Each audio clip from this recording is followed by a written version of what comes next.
The Uninvited Guests by Sadie Jones. Part 1.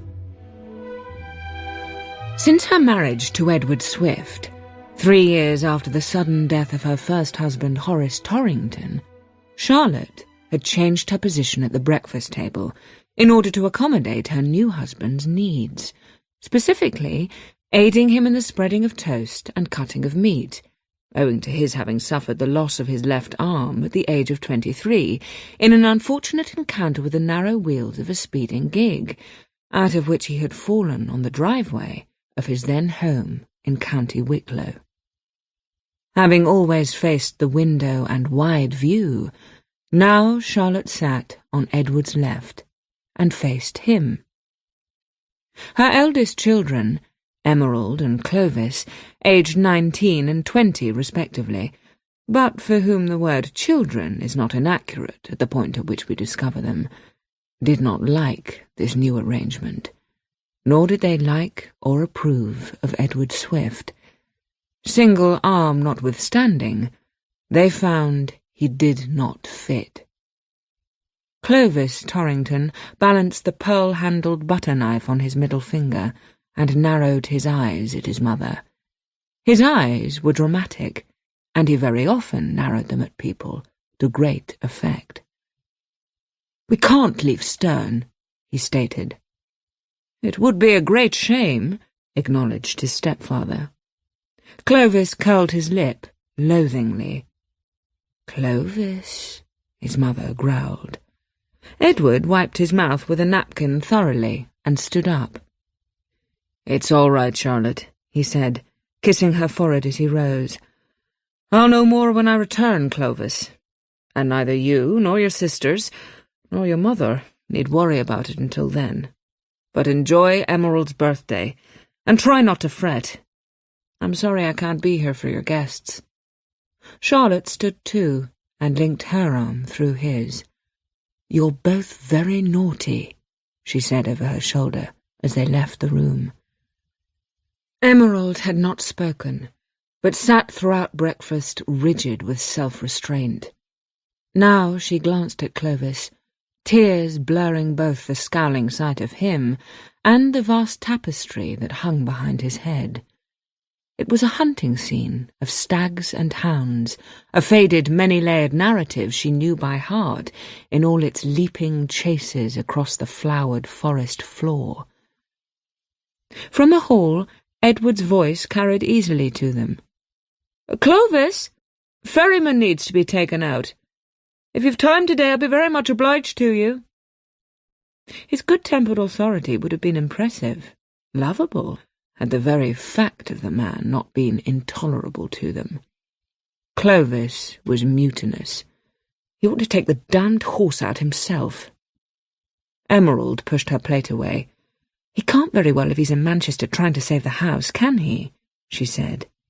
And she got up and left the room by the other door, so as not to encounter her mother or stepfather again. He did not go after her.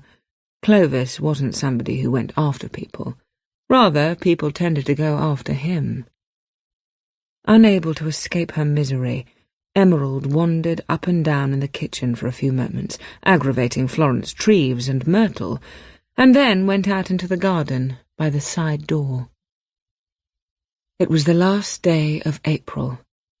The air was complicated with the smells of sharp new things emerging from damp soil. Small tatters of clouds dotted the watery sky. To her left was the door to the kitchen garden and stables.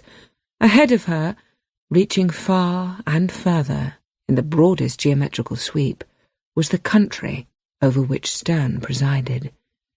It spread out beneath and beyond, reaching into straining, dazzling blue distance, where the fields became indistinct and hills dissolved to nothing. Emerald walked along the curve of the low box hedge, with her head bowed, like a lonely merry-go-round horse. Her father's life had been distinguished only by his having the daring to buy Stern. The house and land had been purchased rashly, at the peak of what transpired to be transient, too harsh to call it flukish, financial success, When, first married to Charlotte, and bathed in her adoration, he had thought Torrington might be the name of the sort of man whose family would live in such a house. Horace had loved Sterne, as he loved Charlotte, and later his children, loyally, generously, and gratefully. Unfortunately, Horace Torrington left business for agriculture, about which he was utterly ignorant, at precisely the worst moment he could have chosen. At his untimely death, he was very deeply in debt. Emerald often thought it odd that such dire financial straits should be cheerfully nicknamed "in the red." Black was a far likelier colour. Her father's increasing debt was a dark hole into which they all might yet fall. In reality, Sterne was two houses. One was a strange, shallow red-brick manor house of 2 floors and great charm, built around 1760, where the family now lived. The other, predecessor and companion, was attached behind as the long side of the L, a great barn-like building of stone, where once one of the first lords of that manor would have laid his fires and roasted his meat, but which now stood almost empty in graceless neglect. Emerald had reached the driveway, a long avenue bordered by giant black yews. If only the step would find somewhere to save us, she thought, bitterly aware that the resented step-parent was now her devoutly wished-for rescuer. Charlotte's private farewell to Edward was made in their bedroom, which sat squarely in the middle of the house, above the front door. The room had a deep bay window, framed by an ancient and extravagant rose, whose candy-striped buds, as well as all the county, could be seen from the bed, across which Charlotte now draped herself, affecting languor in the hope it would calm Edward, who was pacing the softly bowed boards in his tightly laced shoes and causing the dressing-table mirror to rattle on its stand. At last he stopped and sat by her. He had warmth and vigour. He said, "Charlotte, I'll do my best for you." It was the sort of thing Edward often said, and unlike very many people Charlotte had known, he meant it. He had gone with her through the agony of missing a man he had never known, went with her through it still when called upon, and now would give his all for Sterne. He did not want Charlotte to cry for that, too. He was not a gambler. He had nothing to sell. He must borrow the money.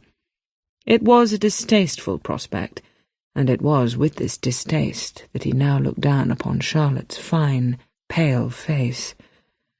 "Love," he said, "don't ask me to enjoy asking to borrow money from a man whose employment practices I loathe, and whose politics sicken me." This was in reference to the prospective lender, an industrialist of low morals. "You needn't do it. You know that," said Charlotte, looking away from him. A tear rolled from her eye. She brushed it away impatiently, but not so impatiently that he would not see it. "Of course I must do it," he said, kissing her damp and salty fingers. 10 minutes later, Edward was in the passenger seat of the car, with his case strapped behind him, and an expression of grim resolve as he waited for Robert to crank the starting handle. Emerald watched, as with a roar and flying gravel they set off. Their departure had drawn the lurcher forthright from his doze beneath the yews, and he loped after them, barking wolfishly. Edward, catching sight of Emerald, raised his arm and waved. "Happy birthday, Emerald!" he shouted above the noise, and very soon the car, the lurcher, her stepfather, Robert and the suitcase were lost to sight in the gloom of the avenue, that was dark in any weather, but particularly so this morning, it seemed. The noise faded. The world was hushed. "Happy birthday indeed," she said. Near the yews, paused in the shadow of them, was a small white figure. "Is that you, Smudge?" she called, and the third young Torrington, the child, replied weakly, "Yes." "Good heavens! I thought you hadn't come down. Didn't you say you don't feel well?" "I don't feel well," the child responded. Emerald went to her sister and took her hand. "Your fingers are like ice. Come inside at once." They travelled the length of the house, and at last reached Smudge's room, the only bedroom to abut the old house. Smudge had stuck shells gathered at Southport Beach onto the wall above her fireplace to spell her name, Imogen, and then, for sure identification, added in charcoal afterwards, Smudge.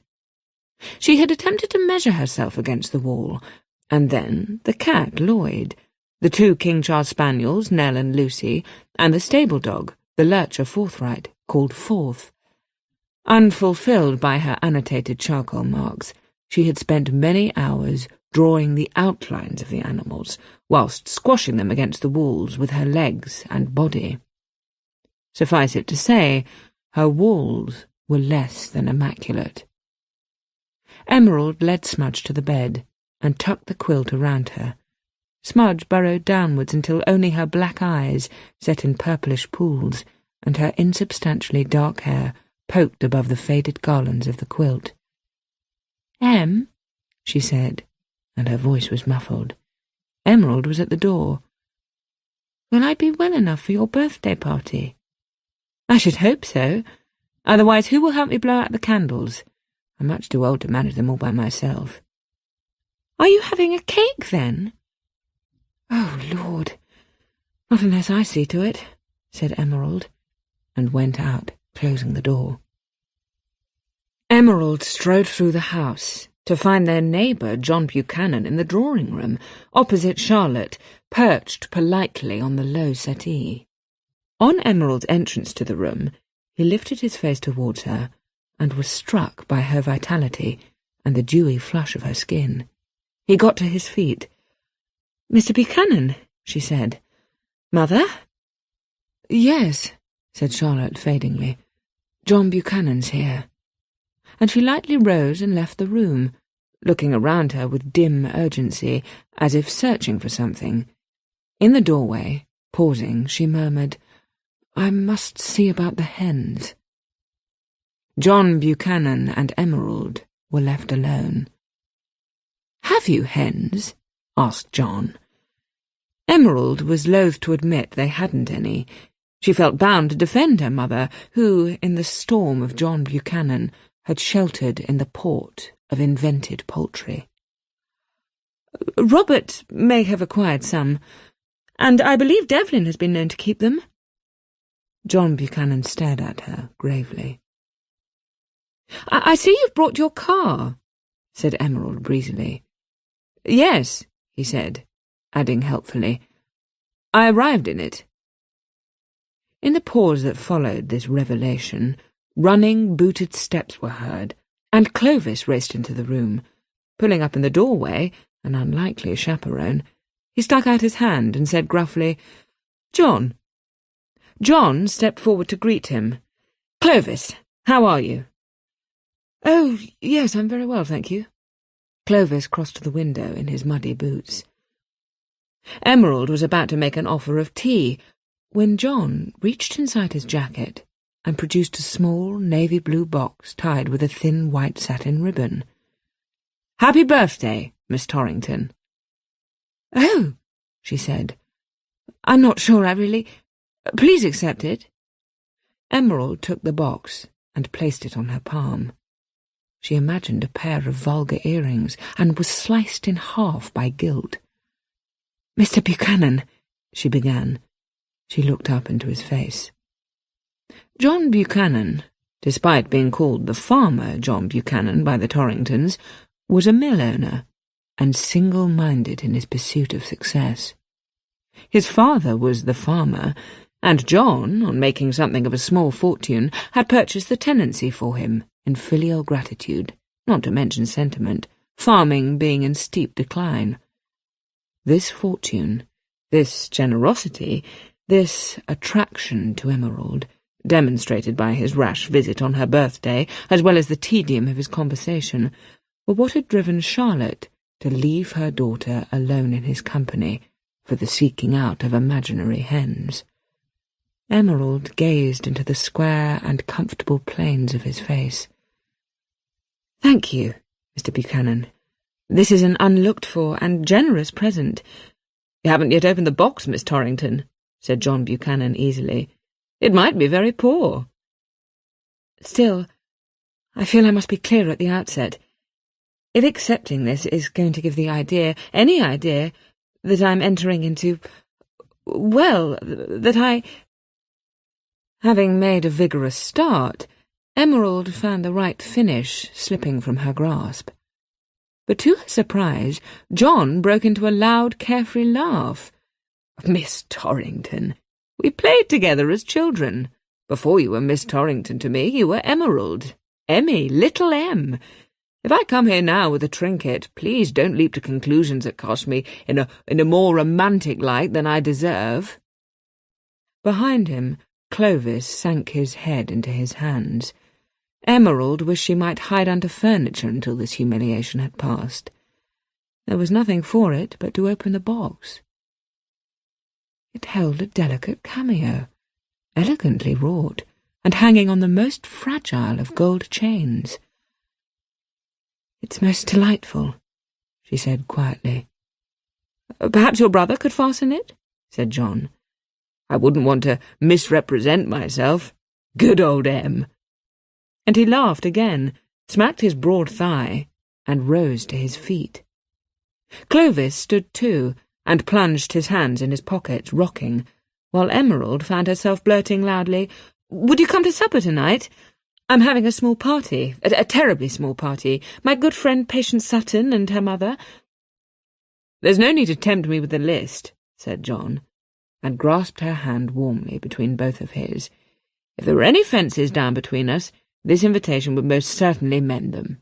I accept. Jolly good, and I'll look forward to it. And be off. And thanks." He smiled confidently at Clovis, tipped his imaginary hat, and was gone. "Clovis, see him out!" hissed Emerald viciously, and Clovis shot from the room. "Hold up, old man! I'll see you to your car," she heard him call, and she sank once more down into the chaise.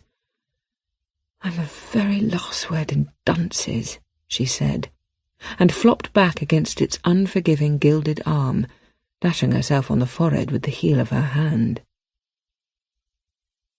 The 2 hours between 1 and 3 were spent in frenzied activity, as the household, Charlotte, Emerald, Clovis, scolded to action, Florence Treves and Myrtle, dashed from room to room, plumping, beating, polishing, and straightening the cushions, tables, carpets, handrails, and all manner of glass and silver ornaments that hung about the house. The house shone about itself proudly. Halting their activities, and all at once, the family realized their sweating, dirt-streaked selves, and with as much hurry as had characterized their housework, they set about dressing. The train was to arrive in less than an hour. Emerald had 2 gowns to wear on her birthday, and she stepped carefully into one of them now. It was an old friend, having been worn on her last 2 birthdays, and once at Christmas with a velvet shawl to render it seasonal. She stood at the window, quite as still as she could stand. Viewed from the outside, Emerald reflected, she would have made a romantic picture. The young, well-proportioned woman, in the tall window of her old, well-proportioned house, nervously waiting for her guests to arrive, as the afternoon sun, having made a fleeting return, glinted on the glass. Looking at the picture, one wouldn't imagine the young lady was only waiting for her sulky brother, a childhood friend, the friend's mother, and John Buchanan. Put that way, it wasn't very exciting at all. Smudge appeared in the doorway. "Oh, you look beautiful. Pity it's only old Patience Sutton." "My thoughts exactly, Smudge," said Emerald, not mentioning John. "You look better than a girl in a storybook." That's the trouble with pretty clothes. They give you ideas that are certain to be disappointed. Don't say that, Em. You can't know what will happen. It was then, as if in response, as if the countless mismatched wheels of incident had suddenly, briefly locked together in faultless mechanism, that they heard the brougham re-enter stern.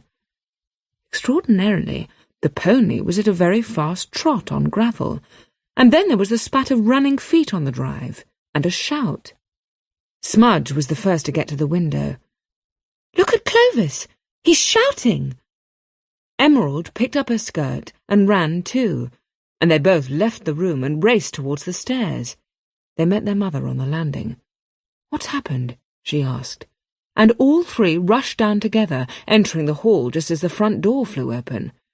Clovis, out of breath and very white in the face, with his arms flung wide, announced, "There's been a dreadful accident." "God, where?" uttered Charlotte. "On a branch line." The answer was peculiar somehow. A branch line? Which one? And where? "A branch line?" echoed Emerald. They could hear Robert shouting for Stanley, and the muffled frenzy of hooves and wheels on cobbles approaching from behind the house. "Yes," said Clovis. "A carriage came clean off the tracks." "What about Patience?" Emerald was horrified. No, she's here," Clovis said, and stepped aside. There, behind him, with a pinched, anxious face and a neat straw hat with flowers on the brim, was the meticulous Patience Sutton. Emerald was flooded with relief and the happiness of reunion, and embraced her.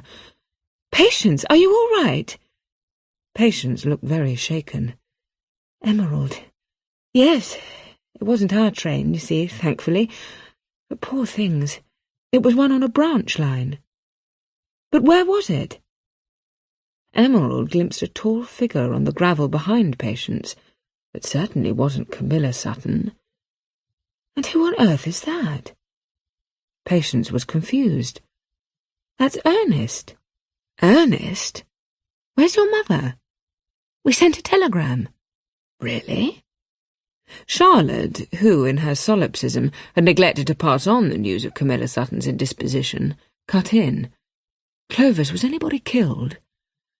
"I don't know," answered he. "The point is, they need to put people up here, at stern. We're to send the brougham and the cart. Here's Robert with it." Emerald saw that the person Patience had named as her brother Ernest, whom she remembered as slight and rabbit-like in his mildness, had removed his jacket to help Stanley back Ferryman between the shafts of the cart, while Robert hitched him to it. "But who told you to send the carriage?" she asked. "And what can you mean we are to put people up?" Charlotte was indignant. "We met a man on the road, a train guard." Clovis was interrupted by Patience, who, in a clear voice, said, "I think he was a porter." He turned to her. "What?" "I think he was a porter, not a guard," said Patience, patiently. "He was a guard," repeated Clovis. "No, definitely a porter, on a bicycle. He had a porter's cap." "Well, you're wrong." "Clovis," said Emerald, not taking her eyes from the scene, "stop squabbling and see to the horse." He obeyed her gratefully. "Right, then," said Robert firmly, and touching his cap, jumped up into the cart, hauling Ferryman neatly around into a semicircle so as to face the yews, and slapping the reins on his recalcitrant rump.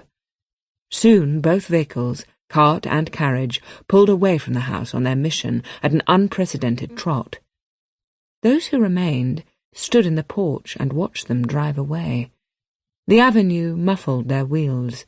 The sound of hooves grew fainter. They were gone. The little group turned to go inside. Emerald cast about for something sensible to say, something that would reassure her mother and friends that an hospitable timetable would be re-established, and was about to suggest the library and tea, when she halted, arrested in movement like a musical statue. And as she stopped, there came of a sudden a hard gust of wind behind her, striking her through her dress, forcefully blowing all thoughts of convention from her mind. The heavy front door was closed, but the chill struck Emerald's back, finding its way through the jamb and hinges, through the solid wood itself, it seemed, as a cold wave will sometimes catch one as one leaves the sea and knock the breath from the body. "What is it?" said Clovis, as Emerald turned her head to look over her shoulder. She walked to the door, opened it, and looked out into the squally air. Shivering, looking away to her right, far down the drive, she strained her eyes at the emerging vision. Clovis arrived at her side and followed the direction of her gaze. He gave a low whistle. "My word, they're here." It was true. A small group of people was emerging from the gloom of the drive onto the gravel, slowly and all together. It was difficult to see how many of them there were. "They must have Miss Robert. How queer!" cried Emerald.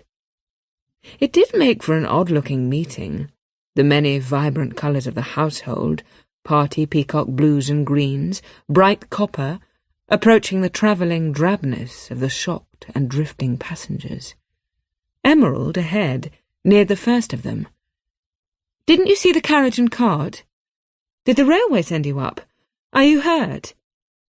But none of them answered. "Have you come from the accident?" asked Clovis. "We were told to expect you." They lifted their faces as one, like a herd of cattle turning their heads in a field to watch one pass by. Shock had brought the group into a mass, as if the experience they had endured had bonded them in strange and bloodless numbness. "Welcome to Stan," Emerald tried again, briskly. "I'm Emerald Torrington. You must have had the most distressing time. You poor things, do follow us." And she turned smartly, took Clovis's warm hand in hers, and led the procession back to the house.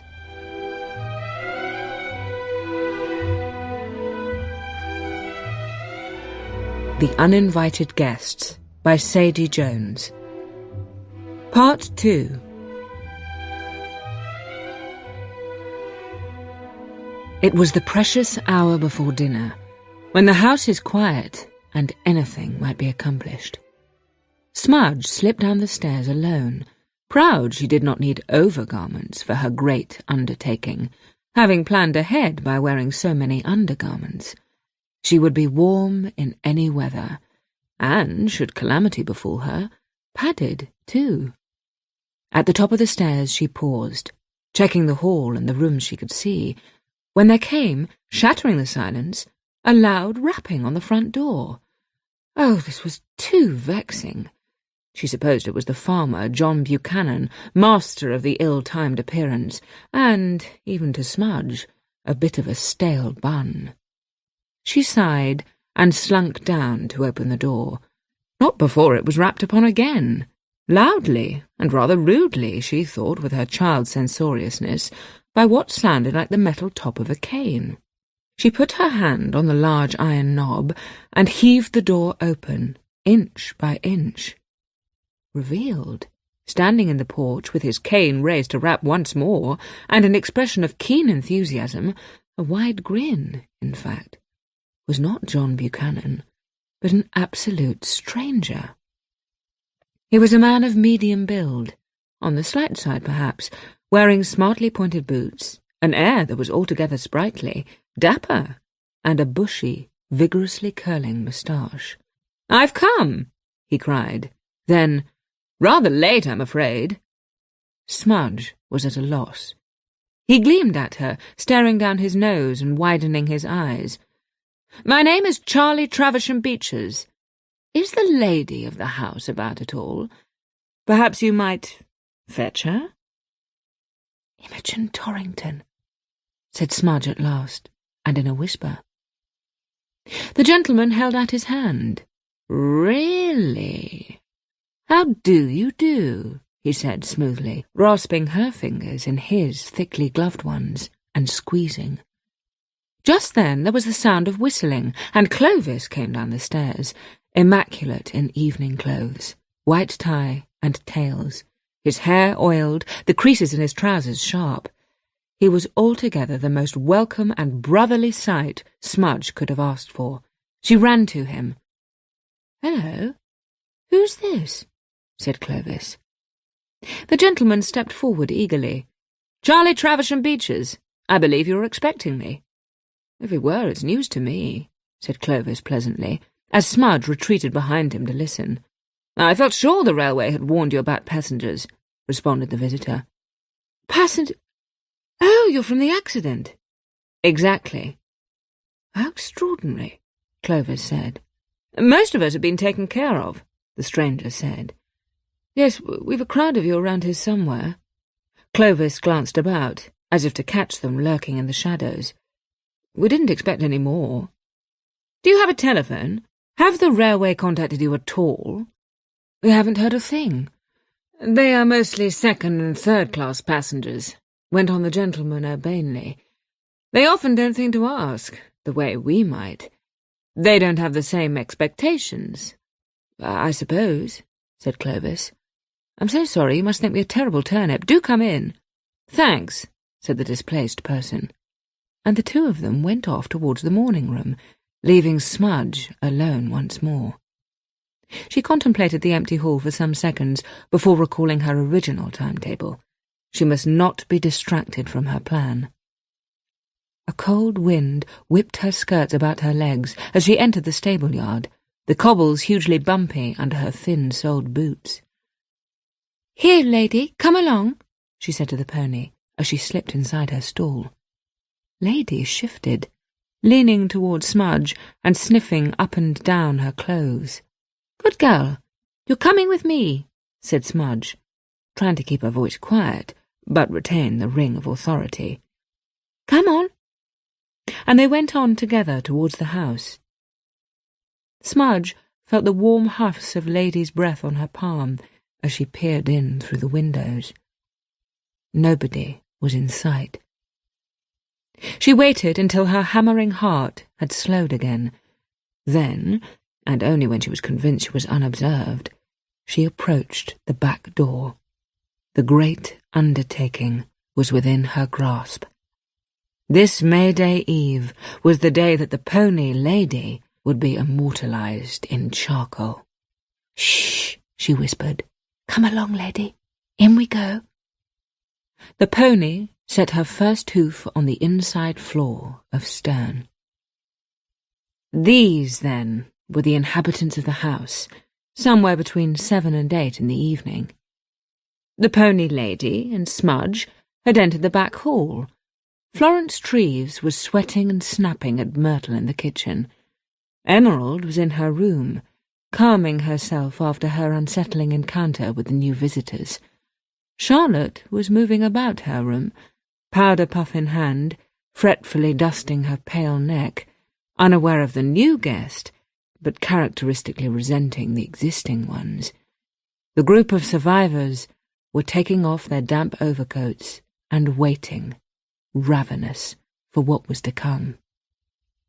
Patience, coiffed and eager, skipped from her room to her brother's and knocked. "Ernest?" "Are we to go down?" He opened the door. "I should think so. Are you ready?" "Oh, I can see you aren't. I can understand the tie foxing you, Ernest, but a comb? Everyone can manage a comb." "I did." "Don't." She had taken his hand and was pulling him over to the dressing-table glass. Ernest suffered himself to be pushed onto a chair, while Patience retied his tie for him and dragged the comb through his thick hair. Patience lived in fear of Ernest being ridiculed, although in truth he hadn't faced teasing since his childhood. After a few more moments of tussling with tie and comb, she released him, and they left the room, most smartly and correctly turned out, for an evening's celebration. As they descended the stairs, arm in arm, Patience announced, "We're going to have a grand time, Ernest, aren't we?" But the voice that responded was not her brother's, but one rather reedier and more strident than that. It was the mustachioed gentleman, the guest, the interloper, who, having heard their footfalls on the wooden treads, had leapt from his chair in the library and thrown open the door to cry, "A grand time indeed!" The brother and sister paused and looked down upon him. the black serge of his jacket, the snowy white shirt front, the shirt itself, shockingly open at the neck, and the cherry gleam of his waistcoat, in some astonishment. Clovis reeled into the hall after him, laughing, leaving a cloud of cigar smoke behind. "Charlie Berbersham Clovis was dashed if he could remember his name. "This is Miss Patience Sutton and her brother Ernest. They're—" "Delighted," said that gentleman, fixing Patience's bluebell-coloured eyes with his own very black ones. "Delighted indeed." Standing under the porch, out of the rain that now hit the windows in gusts like handfuls of stones, John Buchanan gave the bell a sustained and masterful pull. He waited a long time, listening to the spaniel's barking, before Mrs. Treves, in her interminable black, opened it. "Good evening, sir." She smiled, if not warmly, then certainly with the intention of welcome. John Buchanan was jovial, as, batting away the leaping dogs, he entered. "Good evening, Mrs. Treves. I'm expected this time." "Come in, sir. Let me take your coat." "Oh, get down, Nell." "You'll find the family in the drawing-room. Would you like to follow me?" "I should think I know where the drawing-room is, Mrs. Treves." "Of course, sir. Then you'll excuse me." He hadn't intended to dismiss her, but she darted away as suddenly as if she had something urgent to attend to. The dog scampered after her, and he was left alone in the high squareness of the hall. The stairs stretched up ahead of him, and, in the quiet, the vast fire asserted itself. He could hear the flames licking, then the sound of a woman's tread on the stairs, and Emerald very soon came into view. She came down towards him, gleaming. "Hello, John. What weather? Were you caught in it?" Not exactly." She was wearing his cameo. "We've had an adventure. Have you heard?" "Heard? About the accident." "Accident?" "The train crash." "Heavens!" "Yes, on the branch line not far from here." "Any deaths?" "We haven't heard, but they've directed some of the survivors up here to Stern, and naturally we're happy to help, but the sordid railway haven't sent anybody up for them, and they're rather hanging about the place." John cast an eye about the hall. "You're wearing my ornament," he said, to return her to more important matters. Her fingers went to the cameo at her throat, resting in the hollow made by her collarbones. "Happy birthday." She smiled at him, automatically. "Thank you, John. Come and meet the others." The drawing-room was awash with colours, which, as water paints do, seemed to fill the very air. The figures in the room, Patience, Ernest, Clovis, and the gentleman traveller, were as figures at the ballet. They were no longer prosaic, but infected with grace, absorbed into the house. Clovis was pulling one of the curtains across the windows against the night, awkwardly, and stopped halfway through the action as they came in. Ernest was near a large gilt-framed painting. On seeing Emerald, he experienced a falling sensation, and grasped his hands together behind his back more firmly, as if to steady himself. The gentleman traveller was on the broken settee, and sprang up as John and Emerald came in, his black moustache twitching delightedly. "The birthday girl!" cried Patience. "This is John Buchanan," Emerald announced him to the room. "You look absolutely divine, Emerald," said Patience. "Thank you." "John, may I introduce Miss Patience Sutton?" Emerald continued, "and her brother, Ernest Sutton. And this is— Oh, I do apologise, I've forgotten your name." "Charlie Traversham Beeches. A pleasure to meet you." Emerald, rouged and rallying, beamed invitingly at John Buchanan, who strode past her to address Patience. "We've met before, Miss Sutton, when we were much younger. I remember you well, and I don't think you've changed a bit. You would have had another brother with you, though, because—" He turned to Ernest, inquiringly. "We haven't met, have we?" "You're mistaken. We have. I'm Ernest," said Ernest. "Yes, this is Ernest," Patience corroborated. "Ernest? But I seem to remember that he was called Ernest. The boy I remember here, said John. Yes, that was me. I remember you too, John, said Ernest, to help him out. That's rum. I'm afraid I don't remember you at all, said John, frowning. Well, I haven't another brother, so it was most certainly this one. Ernest, said Patience, a trifle huffily. Ernest took off his spectacles to rub his eyes for a moment, and Emerald found herself practically leaning forward to discover his face without them. When his spectacles were returned to his face, she was released and turned back to John.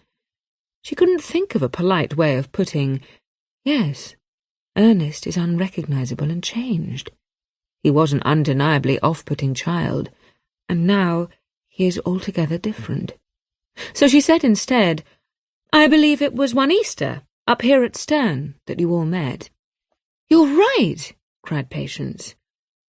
"Chloe," said Emerald, "would you put a log on the fire? It's hard to believe it's—" A huge clap of thunder, loud enough to penetrate the walls, stopped her mid-sentence, and drew gasps of horror and delight from the guests.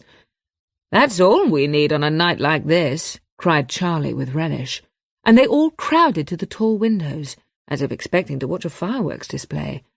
Rain lashed the panes. The door opened behind them. They all turned. Charlotte, a living painting in the rectangle of the doorway, waited for their welcome. "Mother! Good evening!" Charlotte's expression, adoring either those she gazed upon or herself, altered of a sudden to something like horror. She could not disguise it.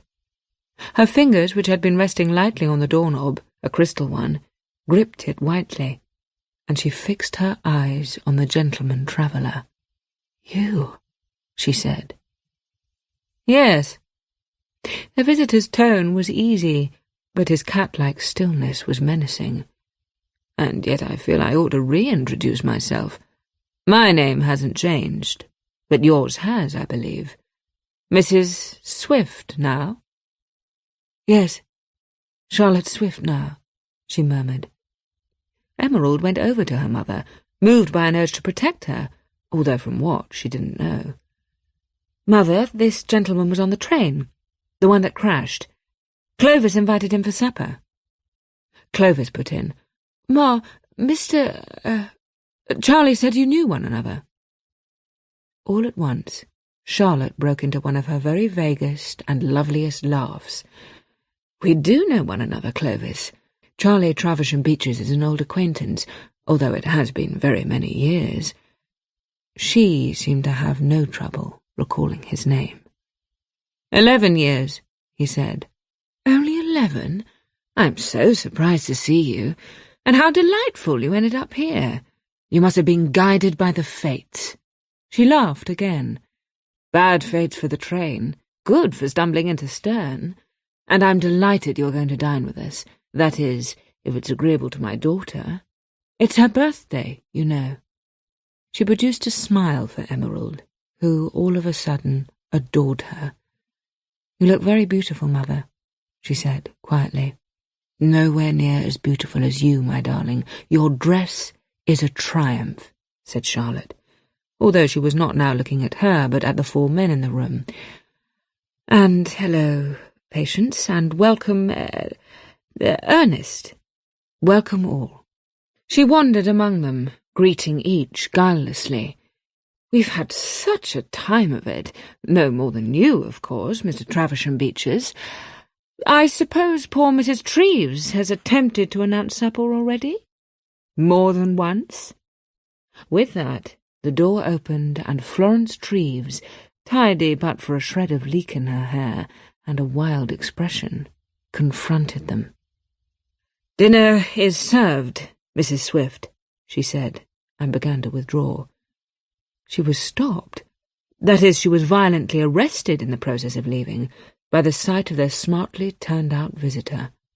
Florence froze, staring at him.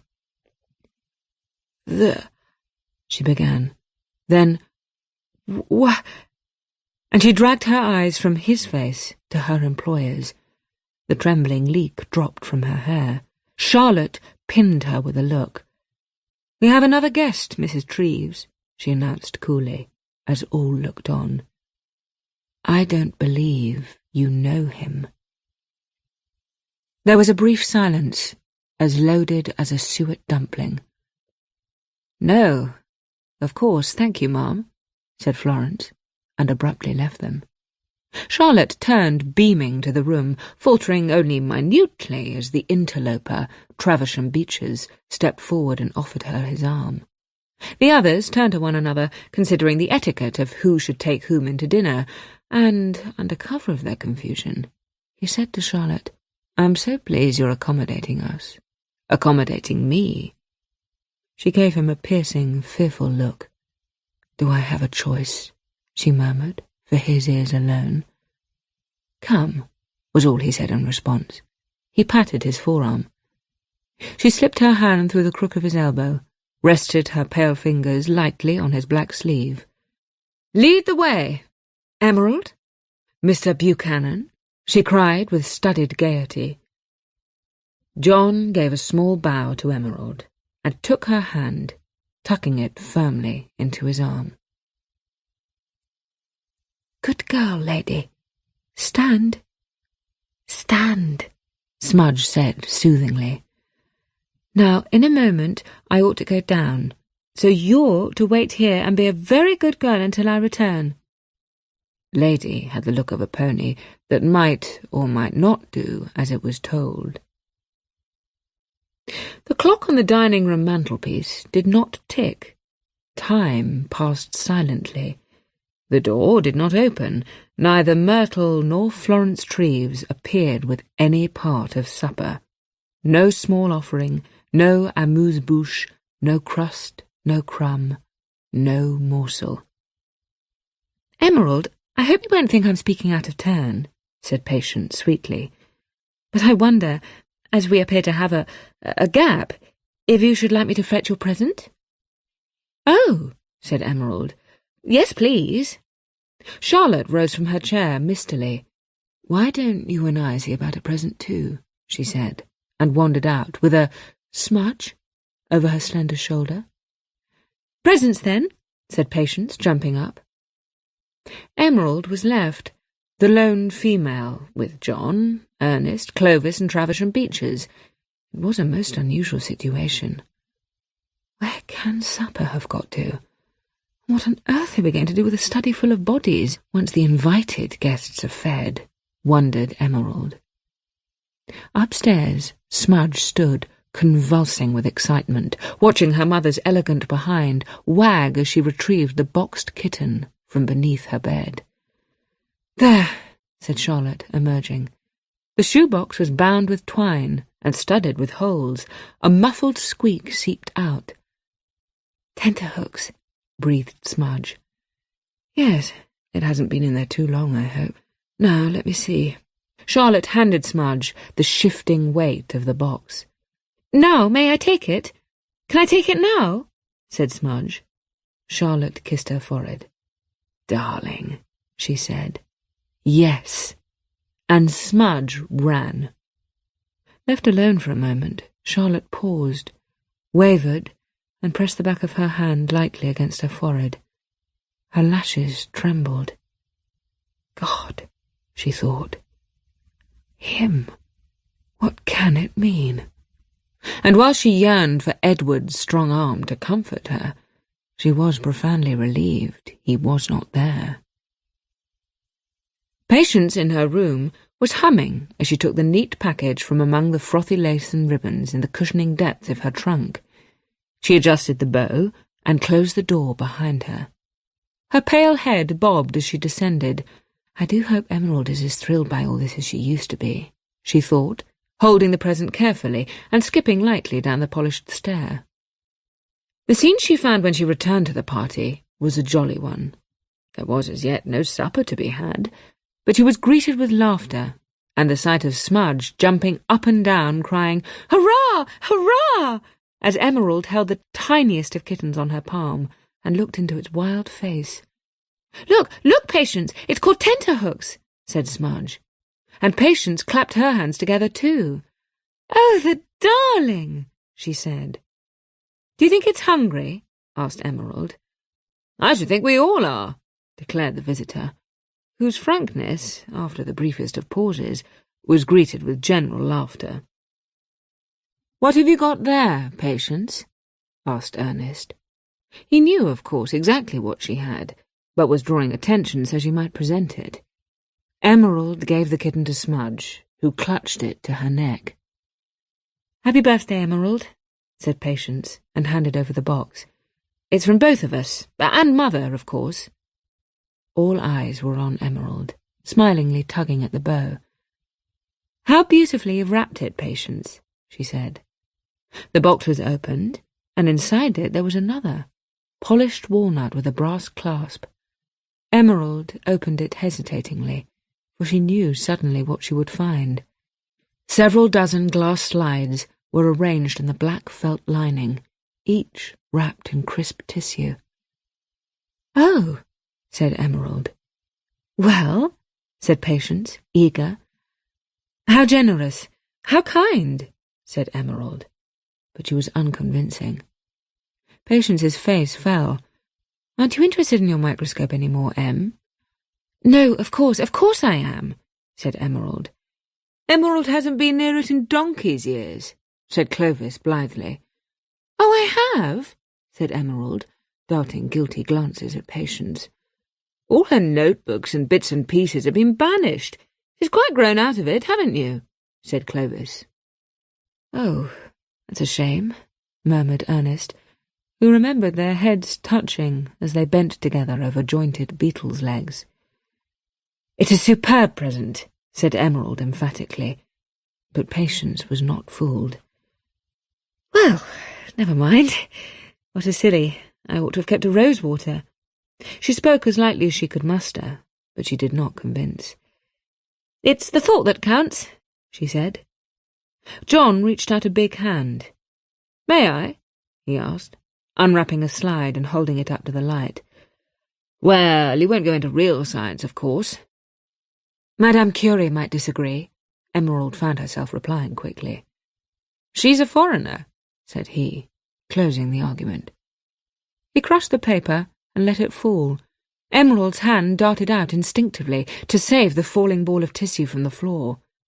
She flattened it out on the table, remembering as sharply as if he had poked her in the side with a paper knife how, on discovering science had no answer for the question her father's illness presented, she had put away childish things to follow the path of useful womanhood and nurse him.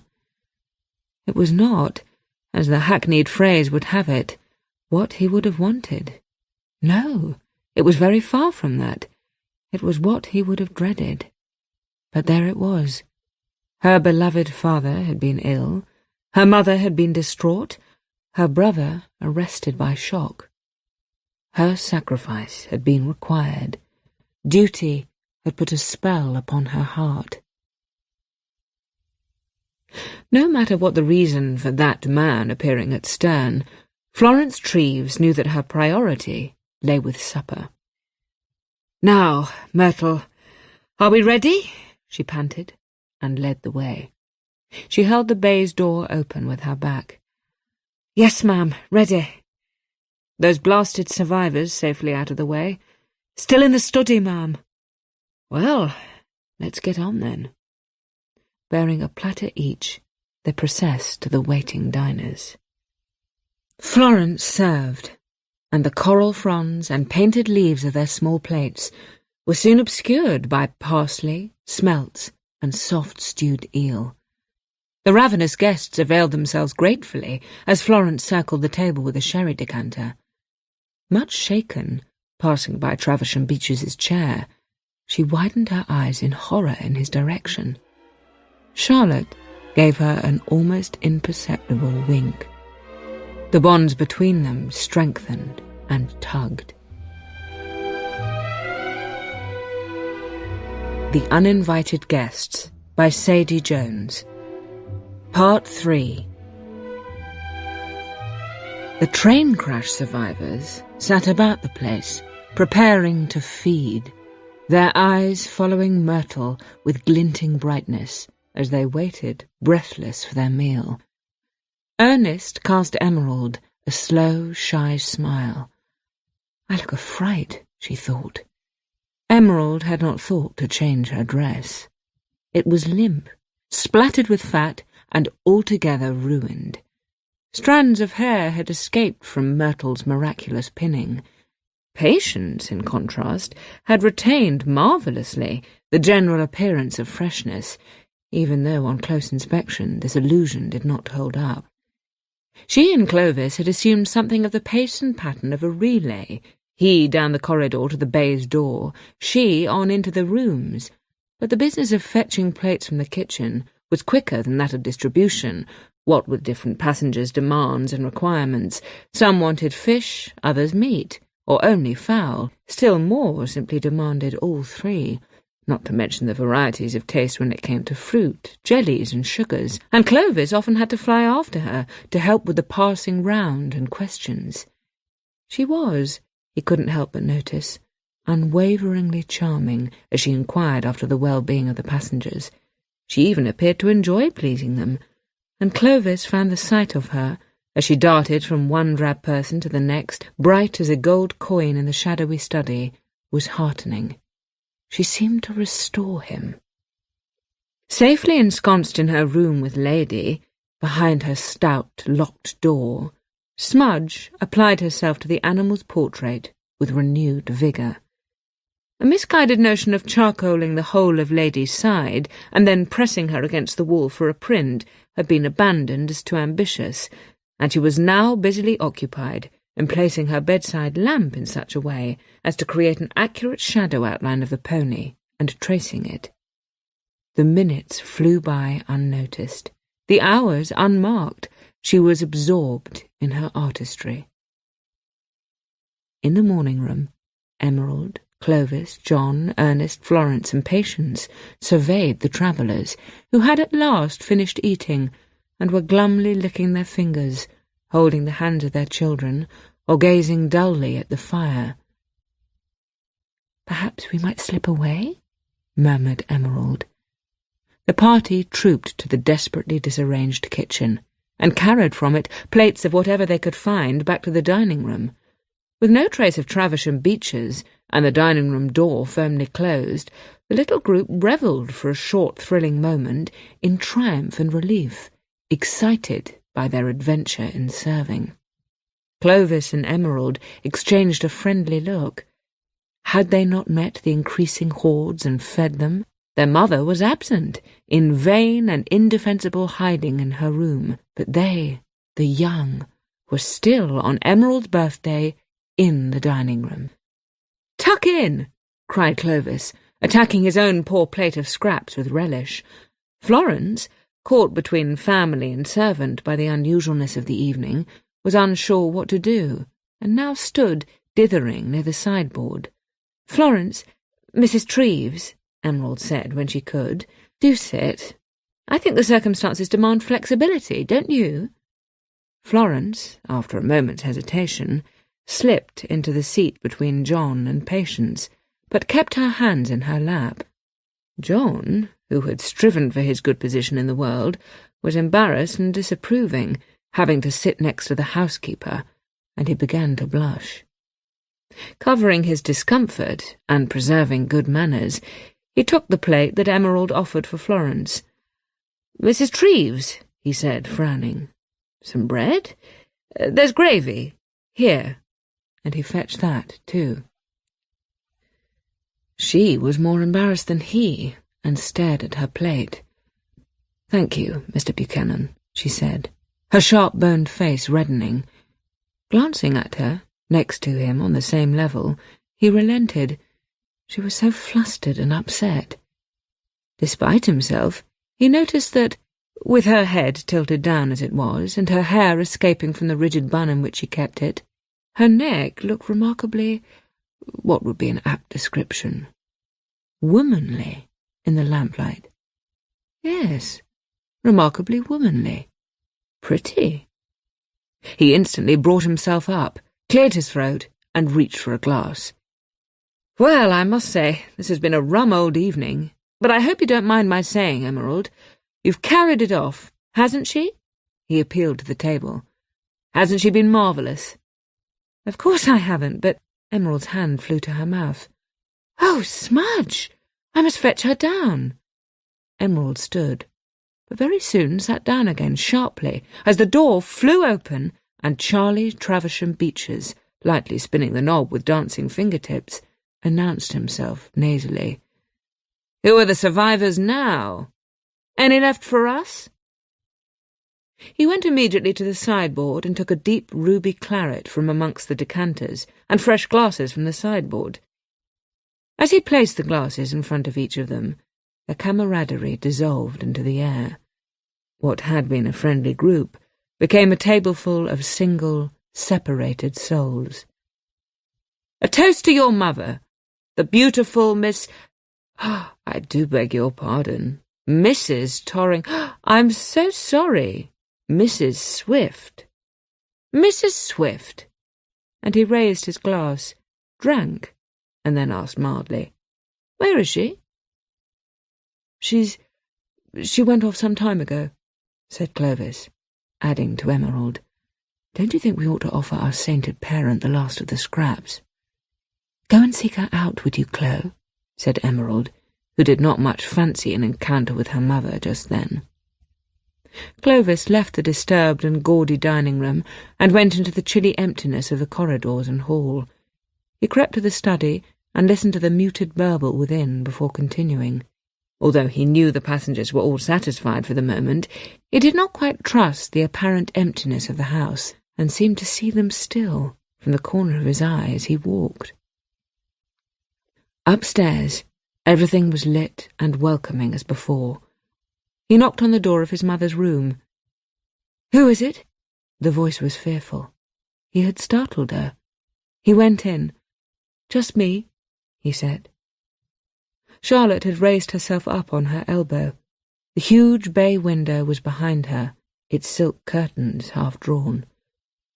"Are you all right, Mother?" he asked. She had sunk back onto the bed and sighed, and the question came from his heart.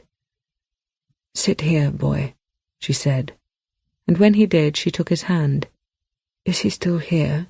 she asked faintly. "Who?" "Traversham Beeches." She said the name dully, in one flat tone. She, apparently, had no difficulty in remembering his name. "Where would he go, Mother? Don't you like him?" She did not answer him. Then, "Darling boy, could you ever hate your old mother?" Clovis patted her. "Silly question, Ma. What's up?" "Answer. I need it. Whatever happened, would you and Emerald hate me?" Clovis dropped his guard and lowered his head in adoration, his clean cheek lightly touching her hair. "No, Mother, never. We'd never hate you. You're our very dearest, and you should know it." She was gay again. It was his reward. "Then come along, silly, and let's go down. Why on earth would I stay up here when we've guests in the house?" "Parent delivered as charged," said Clovis as they returned. "Oh, my Lord!" Charlotte cried, quizzical and aghast at the state of the room. The table was a study in chaos, a dream-world Caravaggio, a cornucopia of refuse. What can have happened? "Chimpanzee's tea party," said Clovis. The gentlemen hastily got to their feet. "You poor darlings, and your dreadful parent in her room. What must it have been like? How extraordinary things are tonight. Now, where shall I sit?" And like an excitable child, she took her place and gazed around her. "Which course are we on?" she asked. Florence was still uncertain and did not meet her eye. "The second course, Mrs. Swift. Third, if you count the soup we didn't have, but I'm afraid there wasn't very much of it. The passengers had appetites like dogs." Then they all spoke at once, describing their collective efforts and the voracious appetites of their displaced house-guests. "They ate up all the pork, and masses of rabbit. We had to give some of them pewter, And they didn't all have cutlery, let alone napkins. As they all talked, Traversham Beeches alone said nothing. He sat in his new place at the head of the table, facing Charlotte, and looked at her. For her part, she behaved for all the world as if she did not see him. Patience began to sing "Happy Birthday to You." The others soon helped her, the pace increasing, with foot-stamping from Traversham Beeches, and then Clovis joining him, and then much laughter at the end. As they ate cake, a faint song from the study started up, rough, soft voices mixing. "I likes me a half-pint of ale, I likes a little bit of meat, little bit of fish, and half a pint of ale." The travellers, fed but still unsatisfied, had begun to raise their voices once more.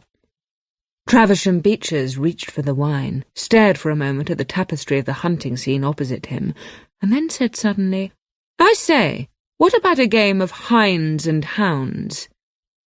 They all ceased chattering and looked at him. "Hinds and hounds?" asked Clovis. "It's a game of my own invention," he said. "Tell us." Clovis was eager, leaning forward on his elbows. "Well, we need a hind, and we need hounds. 2 sorts. Who'll be the hind?" They looked from one to the other. Charlie's eye was lingering on the women, but rested at last upon Ernest. "You!" There was laughter. Ernest was the least deer-like person among them, at least as tall and broad as John. The lamps were still low. Charlie leaned over the table, with both palms flat upon it.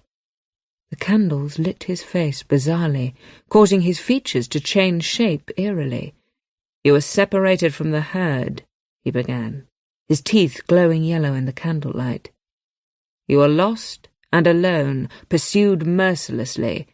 You will be sought by the hounds, hunted, and shot." "How does it go?" asked Emerald, intrigued at the prospect despite her suspicion of the man. "First, a glass." He darted to the sideboard, took a clean glass. Then, choosing with care, he opened a new decanter, one of port, and poured the dark liquid until it quivered, swollen, at the top of the glass. The party were mesmerized. He picked up the glass and carried it, glancing light from the candles as it moved, but never a drop spilt, and placed it in front of Clovis. "Master of the house first," he said. "The hind must be separated from the herd by the tufters. Each of the tufters, that's us," he winked at the others adorably, "must find a way to separate him, before the rest of the pack, us again, we're short on numbers, give chase.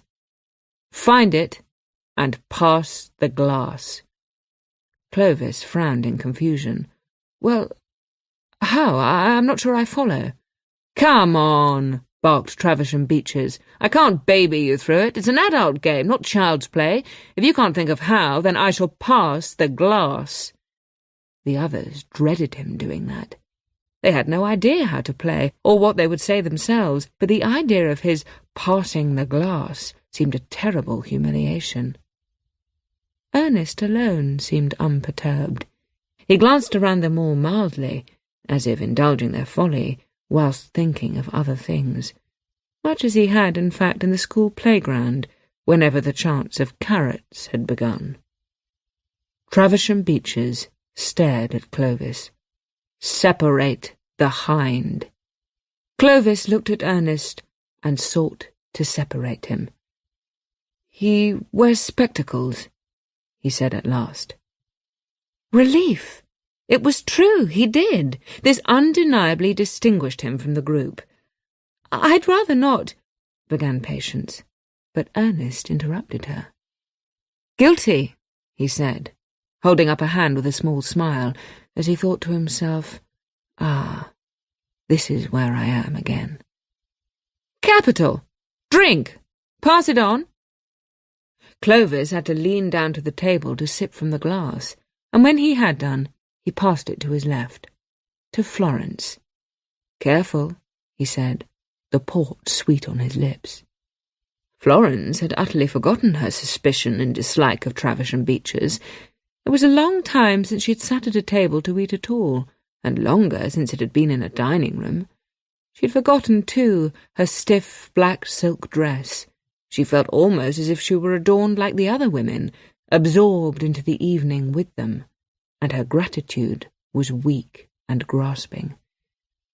"His ambition is medicine, which is a dull profession," she said quickly, hoping to be unnoticed, and she too leaned forwards to sip the port, and then passed it on. It was sugary, and lay thickly on her tongue, burning gently. Ernest could not find it in himself to answer guilty in regard to his cherished aspirations, so he simply nodded and began to think of other things. The strength of spider's silk, penicillin. Beside him, Patience fretted and strained in her anxiety. "Oh, no," she said, but I don't see why." Emerald had not liked the game till then, although she was attracted to it. She was clinging to a moral part of herself that naggingly said she ought not take part in such a play. And yet now, holding the glass and feeling the eyes of the others upon her, and the faint, bawdy songs of their rough visitors carrying on the air, she thought, "Ernest doesn't care. It's just a game." "Get on with it, Em," Clovis said, but she couldn't for the life of her think what to say. Charlie Travisham Beeches began to tap on the table to a rhythm. Tap, tap, tap, tap, tap, tap, tap, tap, tap, tap, and soon Clovis followed suit, then John. Hotly, Emerald stared at Ernest. Coolly, he ignored her. Emerald did not want to look at Ernest for too long, because it made her blush. The rawness of her attraction to him mingled with her fear of ridicule, and weakened her. Why wouldn't he look at her? Sitting there so solemnly, in his restraint, she longed to shake some reaction out of him. "He's odd! He's just odd!" she burst out violently, her cheeks burning, and felt a stab of cruel delight. "Emerald!" Patience said sharply, betrayed. Ernest jolted, faced her suddenly. He was himself, the boy she had known, the man she now desired. She could see she had hurt him. She was flooded with shame. Amongst the others, there was a shout of laughter. This was the most successful barb yet. They all looked to Ernest to see his reaction. "What do you say to that, eh? What do you say to that?" cried Charlie. "Odd!" Ernest affected insouciance with every ounce of himself. Odd? Was that what she thought of him? As a girl, she had accepted him, he thought, but perhaps even then she had thought him odd. Considered him odd as they chased butterflies, considered him odd as they cut up little frogs. At last, as they moved on from him, he permitted himself to close his eyes briefly in defeat. Odd. "Your turn, Patience," said Charlie. "Give her the glass." Patience, in all the violence of her outrage, could not control herself any longer. If she had felt her better self shrink in this ungenerous atmosphere, now it swelled again, demanded to be heard. She threw out her hand and knocked the glass flying across the table. The glass smashed loudly against the heavy silver candelabra, and was met, at last, with silence. "Whatever did you do that for?" said Travisham Beeches. He was genuinely shocked and very dismayed. "You're all brutes," said Patience. "You're hateful. My brother is a better man than any of you." Emerald felt entirely confused. Weird delight, shame, shock, all fought within her.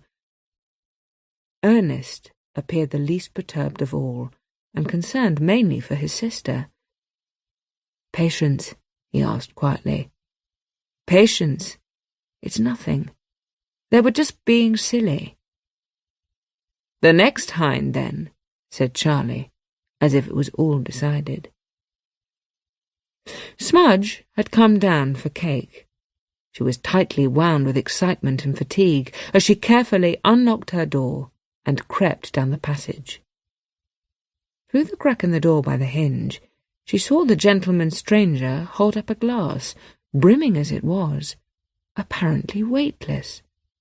The liquid was unmoving, his hand unnaturally still. Smudge could only glimpse the faces at the table, but she felt a terror clutch at her, for they were empty, staring, unlike the faces she knew, just as the feeling in the house, suddenly, was unlike any feeling she had known before. She could only see the stranger, Travisham Beecher's, clearly, and to her young eyes he appeared to have a line drawn around him, a line of darkness that was, as she only so lately had observed, very much like the charcoal smudges that she had made on her wall. She saw the cruelty in his face, sensed the atmosphere. He was like a magnet. The air was thick with the pull of him. She took unsteady steps backwards, and she fled. "Shall we go on?" asked Charlie Travisham Beeches breezily. "You can't be serious," Charlotte said, turning on him and voicing all their thoughts as one. "This has all gone—" "Too far?" he interrupted her, feeling about his person for a fresh cigar. "People always say that. And it never has. We are only reaching the beginning, Mrs. Swift. It's your turn next." "Mine?" Her face was ashen. Despite themselves, shocked, concerned as they most truly were, they all looked at him, and at Charlotte, bound to follow this outrageous labyrinth to its conclusion. "Mine?" she repeated. Charlotte backed away from the table, her eyes never leaving his face. "You're cruel," she said. "I always was," was his rejoinder. "Sit." "No." "Sit, God damn you." Whether there was an intake of breath at this new violation, or whether the shock actually drained the oxygen from the room, is mysterious, but the candle flames shrank on their wicks, and Charlotte Torrington Swift, née Thompson, as he had commanded, sat. "No," she said, "he will damn you." "I'll start," said Travisham Beeches brightly. "Shall I begin with a minnow or a salmon? Shall I bid high or low?" "Do what you will," she said. Travisham Beeches took the glass impatiently. "She is a whore," he said coolly. "God!" cried Charlotte. "Evil!" "No, you are evil," he said. "You are evil to deceive your husband, 2 husbands, to bear children and expect them to be able to live respectable lives when their very souls are stained with your sin, to assume the grand manners of a lady when you are less than a skivvy, less than the smallest chit of a girl selling flowers by the roadside, less in your moral degradation than any of the women in this room, or in your grand new life." He spat out these last words slowly, and then he sat, suddenly, abandoned in his relief. "I suppose you'll want to know the whole story?" he said pleasantly to Clovis. It was a question no son should ever be asked of his mother, and he had no answer. "Go on," said Emerald. "I'll be brief. It's a tawdry tale, and a common one at that. If it weren't your mother's, you'd be uninterested, most likely. Well," he sighed, "you may have heard tell of your mother's carefree days in London before she met your father. The carefree days weren't exactly that, were they, Mrs. Treves?" "Florence?" Florence was staring into the distance and did not answer him. "Not carefree at all. Finding money to pay the rent, borrowing from gentlemen, that was sometimes what you called it, wasn't it? Borrowing. Many of them weren't quite gentlemen, were they, Charlotte?" "You weren't," she said, ignored. "We were models," burst out Florence suddenly. "Hush!" Charlotte cried, fearing his further provocation, but it was too late. "Ah, models, muses, goddesses, weren't you? Or you were, Charlotte, a goddess to the men you seduced. How they tried to capture your celestial charms before they bedded you." He began to speak rapidly, like an accusing barrister. In brief, then, Charlotte Thompson, finding herself without means in Bloomsbury, was forced, and I use the word ironically, forced to exploit her only asset, her beauty. Did she exploit it respectably, as other women do, and find a husband? She did not. She removed her clothes for money, and had it immortalized in a series of second-rate canvases painted by lovesick or cynical fools. I own one or two of them. I wonder if you can surmise to which category I belong. When I came across her, she, and you, Florence, we mustn't forget you, was being bedded by men for money. A mistress, a muse, model, not usually, eh, Lottie? A street walker. He had sunk as low as he could sink, or she had, and he had told of it. Not one of them in the room could look at the other. When Charlotte finally rose to her feet, she was unobserved, as every head was bowed. Her voice, answering him, was dull, and something in her tone laid to rest any doubts, any desperate hopes her family might have had as to the veracity of his accusations. It was the voice of a woman who had seen all he had spoken of, and more.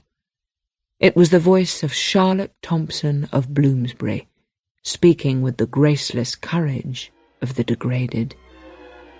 "No, Charlie, not usually," she said, and left them.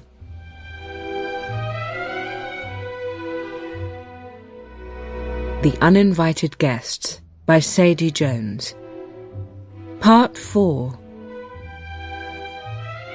Charlie Travisham Beeches did not have long upon this earth. To come upon Stern so suddenly and violently, with the screeching bloody crush of a locomotive engine slamming into a siding, had of course been no plan of his.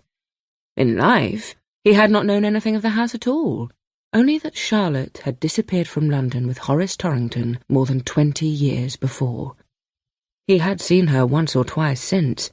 Those meetings were imprinted on his memory, as well as his greedy, vain efforts to prolong the association. He had once bundled her into a cab outside Whiteley's department store, under threat of blackmail, for an afternoon of bonbons and impish coercion. In his dank mind, she was the light that might save him. Coincidence is a frail concept, no more satisfying an explanation of this world's workings than the weightier fate, but in some alchemic combination of desire and violence, a tiny fragile thread in the vast and complex universal weave was broken when Charlie Travisham Beeches happened to lose his life in a train crash on the branch line near Hawley. Charlie's proximity to Stern, and the intensity of his feelings for Charlotte, as well as the abrupt manner of his death, left his own self dangling, temporarily. It was a circumstance, he had realized with a new-found clarity of his position, in which he might remain amongst a crowd of other unfortunates, more or less corporeally, for some little time, and have vengeance upon his lifelong love and hate, Charlotte Thompson. Having achieved this most comprehensively, he was now left to himself. The howling gale had subsided somewhat, but the rain had only thickened, driving onto the sodden ground.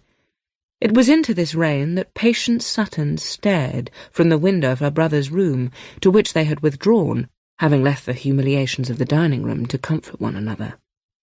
There was no sign at all of any of their hosts, only the rowdy, rough songs and shouts of the passengers, ringing now through every part of the house, circulating through the corners and cornices, along with the drumming of the downpour. Ernest stood with his back against the door, as much for security as comfort, although he did not care to admit it. Em didn't mean what she said, Ernest, said Patience. No matter. I am odd, I should think.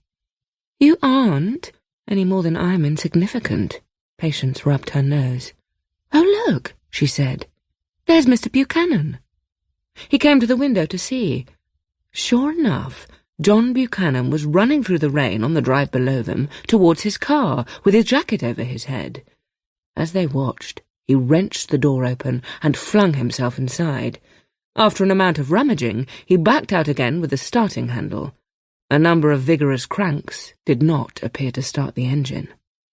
I don't think it's working, said Patience. I'll go down, said Ernest. But Patience, keep the door locked. I've an idea those passengers have somehow found a bottle or two of something. It sounds as if they're abroad. Abroad? They're so loud. Yes, poor things. Don't worry, I shall.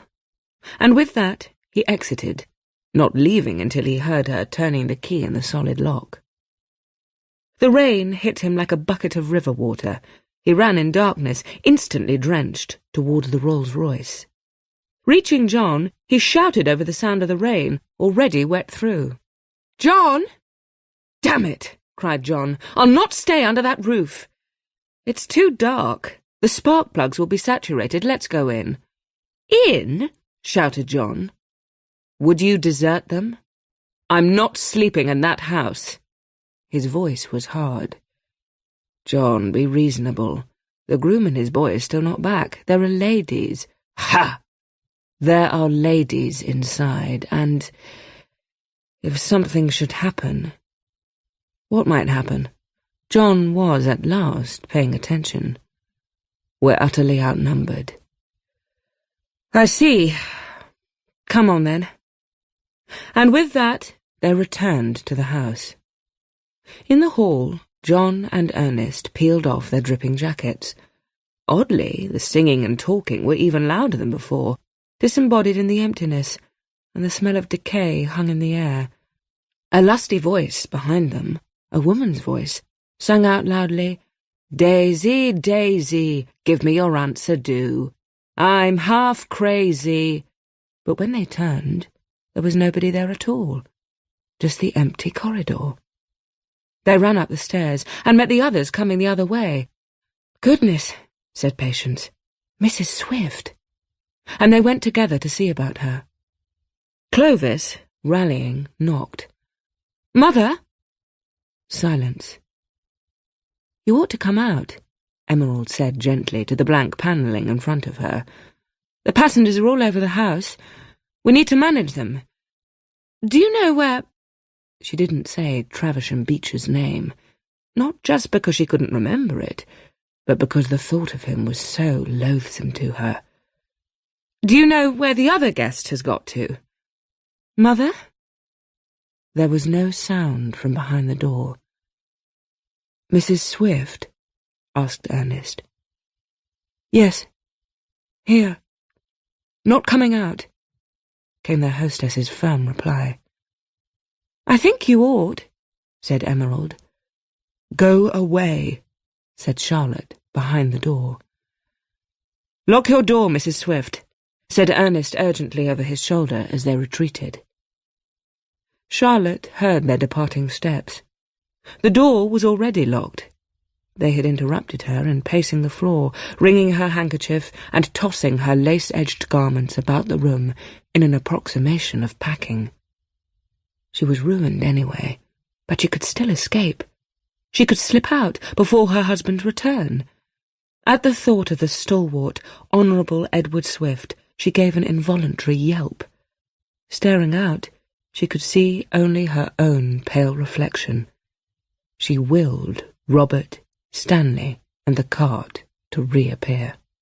"Please come back," she whispered. "Please."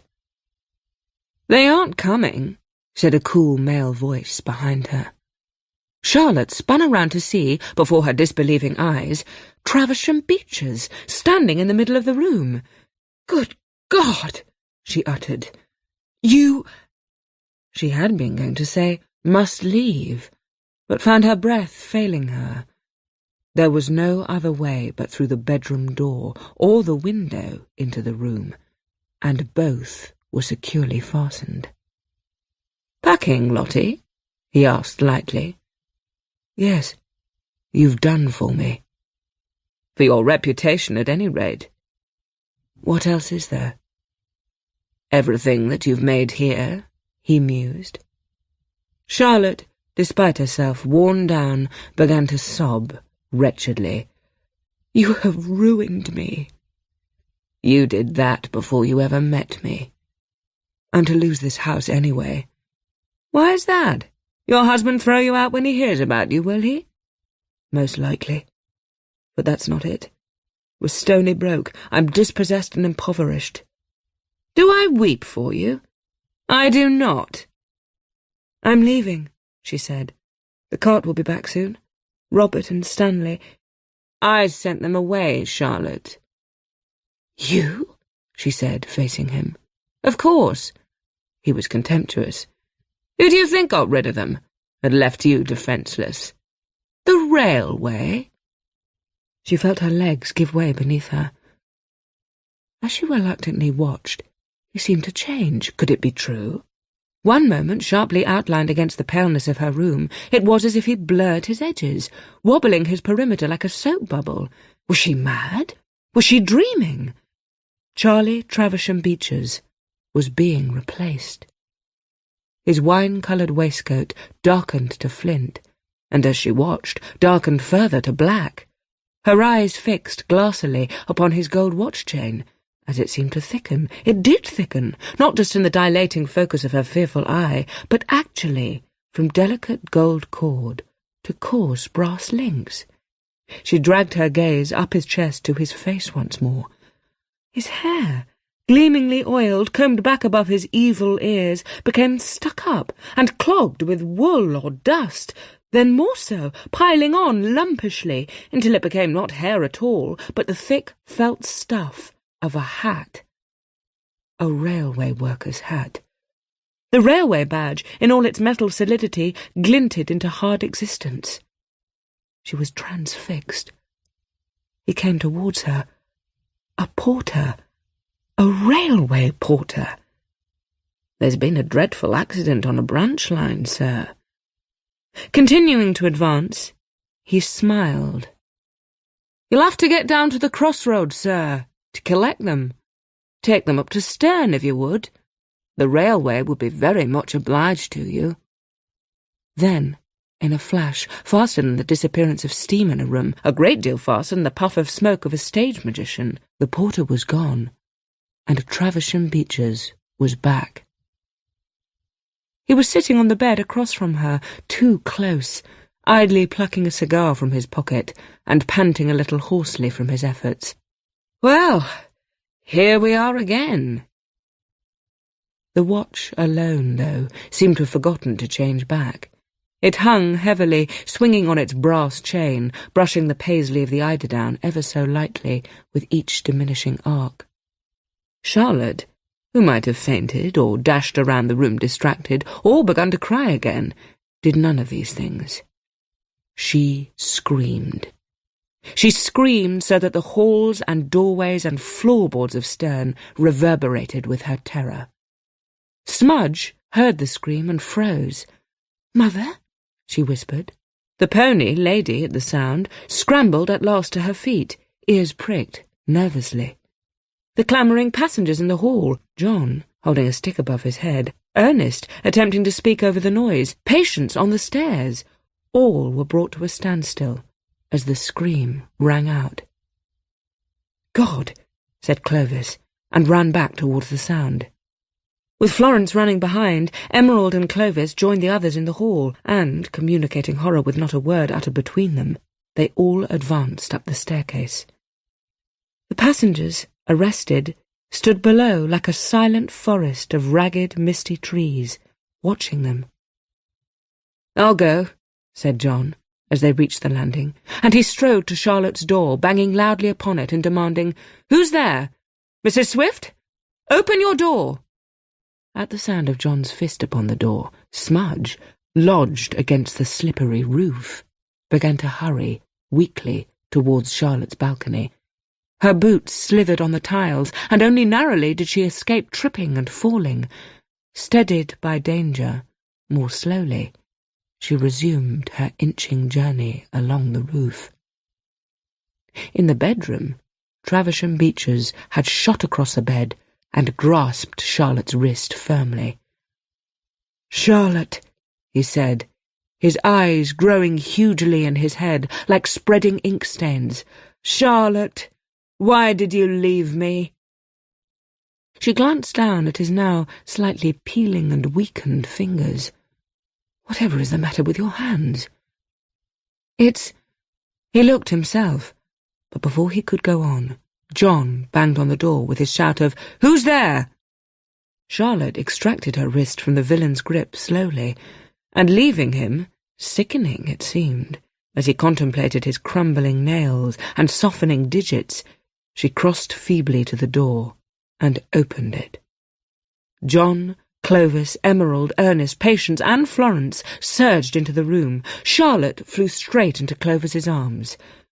Traversham Beeches turned to the lot of them and gave a little smile. "You came," he said, with sad surprise. Whatever feat of unnatural energy his vile transformational display had been, it appeared to have tired him. He was certainly not bristling with vibrancy, as he had only hours earlier. "You had come to her aid, this creature?" But there was no need to answer this, as all present had very clearly done just that, and were now approaching, with familial righteous rage, the villain standing by the bedpost. But still he was bold. "You can't contain me," he said, "not like those other pathetic victims. They had the idea that I hung on their coat-tails. They hung on mine. Poor wretches. They would have slipped quietly away from their broken necks and crushed little corpses had it not been for my need, my hunger, my desire that pulled them here, that gave us all this—" "This?" echoed Ernest. "This?" asked Patience. "This opportunity. And see how they've relished it? For all their complaining, have they not sated themselves? I won't be sent away, I tell you." "Won't you?" said Emerald. "No!" cried Charlie Traversham Beeches. He tucked his evening gloves from his pocket and began to put them on. He appeared to be having difficulty, as if one or two of his fingers weren't strong enough to force themselves into the snug, white crevices. Just then, Emerald barked. The others turned to her, briefly taken aback. Then Clovis, too, barked. He was quickly followed by Ernest, with the booming bark of a bloodhound, and Patience's high-pitched yap, like a Yorkshire terrier. Backing away, Traversham Beeches shrank, crying, "Stop! Stop!" They growled, they howled, they snapped their jaws. He turned, scrabbling, as, under the increased volume of the maddened hounds, he bent, and with a final effort he heaved the sash up and opened the window wide. Pushing it high above his head, he stumbled, not into the empty air, but with a tangled, tripping collision, straight into the terrified figure of Smudge, who was, at that moment, lowering herself from the guttered roof above. The barking ceased abruptly. Only Smudge's squeaked alarm broke the sudden quiet. The villain held the child fast, and very near to the low and feeble balustrade. "Mother!" screamed Smudge. Charlotte, coolly, and with none of the terror so plainly exhibited by every other person there, stepped forward. "What do you propose to do, Charlie?" she said with utter composure. "Murder your own daughter?" The villain had his hand at the child's neck, and the other braced behind her legs as if to tip her neatly over. At the sharp intake of breath that followed this stunning question, he allowed his hands to drop, and Smudge, twisting away, freed herself and ran to her mother's side. Traversham Beeches recovered. "What can you mean?" he asked, aghast. Then, shudderingly, Whiteleys? "All of you, leave us, please," said Charlotte sharply, without taking her eyes from him. "I'll stay," said Florence Treves grimly. Charlotte was steely. "Children, do as I say. Out." In the face of both her resolve and the prospect of her already tattered character being further despoiled in their eyes, they all turned and obediently left the room. The rain had stopped. The drumming of it was finally absent, and now there was only the creaking house about them and the dripping on the sills. "God!" burst out Clovis. It was Patience, his sister being occupied with Smudge, who took his hand. After the longest, cruelest wait, they heard the door open, and first Florence and then Charlotte emerged from the bedroom. Silent, breathless, not one of them knew what to say. The two women reached them. "Well," said Charlotte, with a little toss of her head, her look challenging them brightly. "Shall we all go down?" Emerald gestured wordlessly to the bedroom door. "He's gone," said Florence with conviction. "We can both assure you all that he's gone. Come along now." And so, unsatisfied but obedient, they all began to go down, when Charlotte at the rear cried, "Wait!" and all turned to her. She dropped to her knees, a vision still of loveliness in her jade muslin and misty silks. Level with Smudge's gaze, beneath the thick roll of her fair hair, she looked into all their faces and whispered fiercely, "It wasn't true what I told him. Do you hear me? It wasn't true." Amid the clearing of throats and averted gazes, nobody but Smudge knew quite how to reply. "Of course it wasn't, Mamma. How could he be my father? I've never even met him before." Charlotte, queenly, stood on the half-landing and gazed down at the grim hordes. The bedraggled travellers gazed back. It seemed the villain's expulsion had sapped them further. Their revels were at an end. Their songs were finished. "They need to sleep," announced Emerald, suddenly and with decision. All around her the passengers whispered and echoed. It was becoming clear to her that the feeding of the passengers, the opening of the door, the lighting of the fire, the gathering of souls about it, all were steps along a path that must be trod to its conclusion. "We must make them beds," said Emerald firmly. "Sleep," they agreed. "Tired." "We must lay them to rest," said Emerald. "And we must make them comfortable." "Comfortable," came a murmured agreement from the passengers. "Oh, quite comfortable." "Let's fetch linen," said Patience. "And blankets," said Ernest, his spectacles reflecting flames, his face, like the others, turned to the fire, his mind possessed by the need to aid the passengers to their rest. Emerald looked around for Florence. "Where's Mrs. Treves?" she asked, but nobody had seen her go. "John, fetch Mrs. Treves," said Emerald. "We'll see to the bedrooms." John was nonplussed. He did not want to speak to Mrs. Treves, whom he now despised utterly, but could not very well refuse. He lumbered down the stairs unhappily and paused at her door. He knocked, and not waiting for an answer, opened the door. Florence had been washing. Her hair was long, very long, and lay in what could only be described as abundance across her white shoulders and narrow breast. "Ah!" she cried. She was wearing nothing at all but her black, tightly laced boots and holding her discarded dress up in front of her. She had just spun around from the washstand in the corner, where she had been splashing herself with water and rubbing herself with a big bar of hard soap, that now, in her shock, she dropped with a bang to the floor. She recovered herself quicker than he, and said, with something akin to outrage, "Oh, what? Shocked, are you?" Startled at her effrontery, he replied gruffly, "Shocked at you?" "For washing?" She was bold. and met his eye defiantly, apparently unchastened by the fact that the whole household now knew of her monstrous past. "Not that." John, too, had recovered, and felt his own outrage returning. Why should he be the one wrong-footed? Was not she the one to be ashamed? You shouldn't. Shouldn't work in a house with decent people. I came here, in all civility, to ask— He was dashed if he could remember what it was he wanted to ask. A thing of you.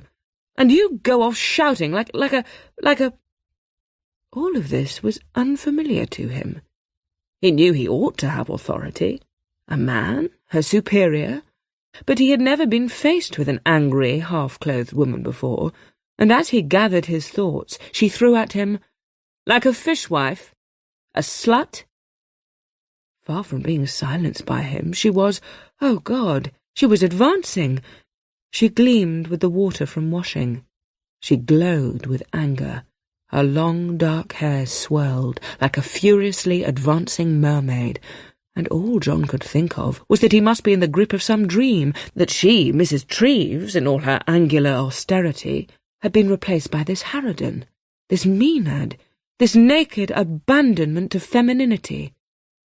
She stopped. He stared at her, wild-eyed. "John Buchanan," she said, in a voice just above a whisper, and the tender softness of her tone both soothed and alarmed him. "John, you know nothing of me."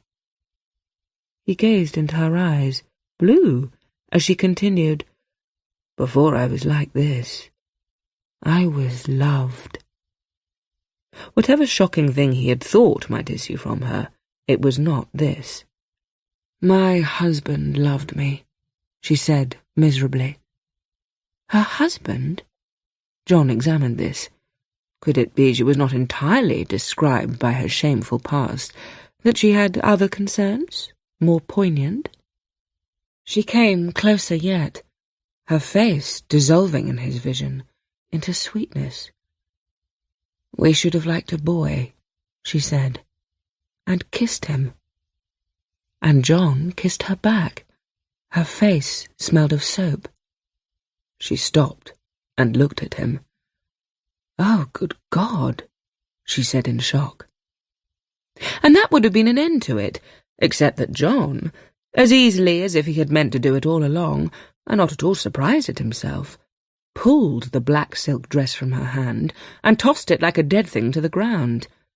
Her bare flesh, the frail whiteness of her body, pressed against him, and before another word was uttered, he took her by the arms and turned her, crushed her against the door, closing it. "Oh, yes," she uttered exultantly, and tore at his shirt. "I've never done this," he blurted, and with thoughtless passion he kissed her. And with no consideration of sense and dignity on his part, or any other feelings but wonder and glorious homecoming on hers, they met in deep abandon. John saw himself, the self of only minutes before, a bitter black crow, a hybrid of his father and the pastor at his church, and pitied himself, thinking, was that all it was that made me that? The lack of touching a woman? Just that? He seemed to have a delighted new understanding of every living thing on earth, and be reunited with his childhood self that had rolled in grass and sniffed things fearlessly. They made themselves respectable and joined the others, and if their recent intimacies were not evident to an incurious observer, John Buchanan and Florence Treves were as unlike their recent selves as fresh green peas from their hoary pods. The household ransacked every ordered, crisp, fresh thing that was left in that already plundered house.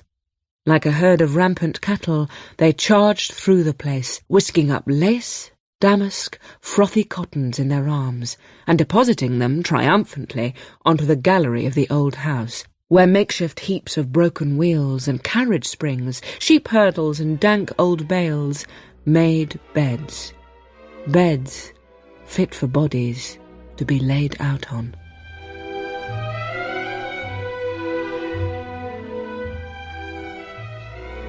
The Uninvited Guests by Sadie Jones. Part 5. Smudge stood up from her wrinkled bed. She rolled up her sleeves with determination. "Lady," she said. The pony looked up from the crust she had been nosing on the floor. "Enough is enough," said Smudge. "We're going down, and I don't care." Boldly she threw the door wide open. There was no one within sight. This was her chance. She took up the leading rope. They would leave the way they had come, passing by the main stairs and heading towards the back landing. It was at this point that the thus far obliging pony put her head up, dug in her front feet, and halted. Smudge tried to calm her. The pony was rolling her eyes, and Smudge was on the verge of panic herself. She was further startled and gave a yelp as, on glancing towards her room, she saw Ernest Sutton, standing stock still at the far end of the corridor. Girl and pony faced auburn-haired young man in silence. "Forgive my appearance," he said. "I've been building a fire, you know, and making beds. I must look a sight, I think." Her heart was thumping. She was beginning to think he hadn't actually noticed the pony. Perhaps his vision was not as corrected as they had all thought, when he asked mildly, "Are you on your way up or down?" "Down," said Smudge. "But Lady won't go." "Down the stairs," he said thoughtfully. "I can't say I blame her." "Nor can I. Hooves." Smudge quavered, a lump rising in her throat. "Imogen," he said, "this seems to me, regardless of the to-do, that this is the sort of problem we need to help you with. All of us." In the old house, the linen, blankets, and other bedding were being stacked and moulded into cosy nests and mattresses. The passengers waited, hands stretching towards the fire. When Ernest rushed in, shouting, "Good God, there's a pony upstairs! Imogen is losing control of it!" the family all dashed to the wobbly rail, aghast, while the passengers, in their fog of waiting, merely murmured, "Delays," disgruntled. "Oh, Lord, I suppose you wanted to make its portrait," said Clovis. "Apparently. She's on the landing with it, near the door to the back stairs." Beds forgotten, and without an apology, the family ran down the blackened staircase, slipping and tumbling in their haste. Lady and the child were locked in silent battle on the landing. Smudge began to cry, helplessly. Emerald, close to tears herself, was struck by an idea. "We must take her down the stairs of the old house. She'll go down them. They are much less steep, and the treads are wider." "Aren't you forgetting the little matter of the wall between the houses?" said Clovis.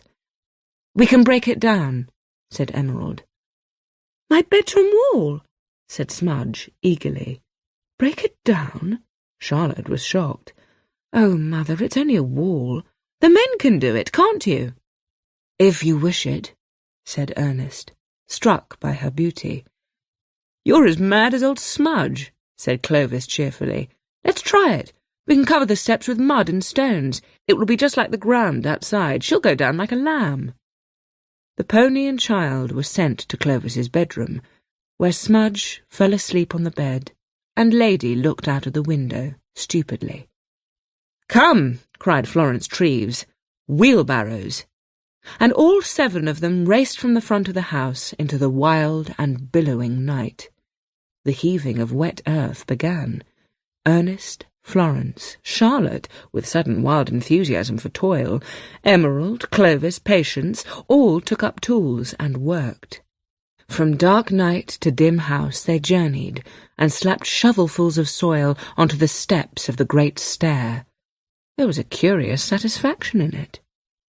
In the border, Ernest and Emerald toiled together, clothes sticking to them, he breaking the compacted earth, she heaving it up. "This is madness," she cried, blood pounding around her body, palms wet and slippery on the handle of the shovel, and hair blown into her face as she worked. And he, bringing the pick down, working its point into the soil so that she might take it up, glanced up at her and replied, "Yes, it's marvellous, magnificent." And in the churning mud, Emerald slipped and fell into the ooze. "Oh, heavens!" cried Emerald. "Help!" She tasted the mineral grit of earth on her tongue. Her hands gripped Ernest's forearms. She felt the heat of his body close to her. She looked up at him, he down at her. His glasses had fallen from his face. The lamplight shone upon him. She had forgotten altogether about the colour of his eyes. She placed her mud-coated hand against his cheek, touched the edge of his ear, and felt all the wavering, fearful centre of herself rejoice. "You're an angel," he said. "No." Thinking of her mother, suddenly she said chokingly, "None of us are that." "You are Emerald, then," he said, and mudded his lips, kissing the fingers of her chilled hands. Emerald was drenched and dancing with delight as the stars shone down like showering sparks around them. As Smudge slept on, the men, joined by an exultant Ernest, assaulted the wall from the great hall side. Dust and paint chips flew up in clouds, and soon, very soon, the queer sight of Smudge's little bedroom came into view. Below, the white hordes of travellers watched, silently and in awe. The noise woke Smudge, who left the pony and came to her bedroom doorway to watch. "Oh," she said, "there's the old house." From her side, the view was even odder. Through the hole, the enormous old place opened up like the wide underwater world seen through the porthole of a ship from a snug cabin. The long gallery banister, the rows and rows of beds, the chalky passengers far below. This really was the most rare of adventures. "Hello," she called to them. "Hello, hello." "I think it's time to give it a try, don't you?" said Clovis. Smudge stared down at them all, bleakly. "I think she may be more willing if I ride." "You may be right," said Charlotte steadily. Lady stood stock still as Charlotte helped Smudge up. The stairs, hidden beneath wet mud, heaped with stones, sloped steeply down to the ground. "Down you come," said a soft, breathy voice from below. It was an encouragement from among the group survivors. Tremblingly, tentatively, Smudge touched Lady with her bare heels. Lady took a step toward the top stair. She lifted one back leg high up and waved it gropingly. The front legs wobbled. One front hoof stepped forward, the hind came down, a slither, a stumble, a gasp from everyone assembled, and then she steadied herself once more. Her hooves found mud, rocks, steps themselves. With slithers and jolts, and legs bent at angles, she made her slow progress. "Good girl," said Charlotte. "Oh!" cried the watchers beneath them. "Oh!" cried the watchers above, as the pony's front legs, unbalanced by the weight of her back end, buckled, and Charlotte, losing her footing too on the slithering mud, screamed. Her scream was not for the fall, though, but for a different reason. As the pony began to tumble, she caught sight of the white face of Charlie Traversham Beecher's, buried in the mud. Its eyes were open, staring at her. Even as she screamed, the pony's flailing metal hoof came down upon the face, flat, and gripped, halting, and stood still.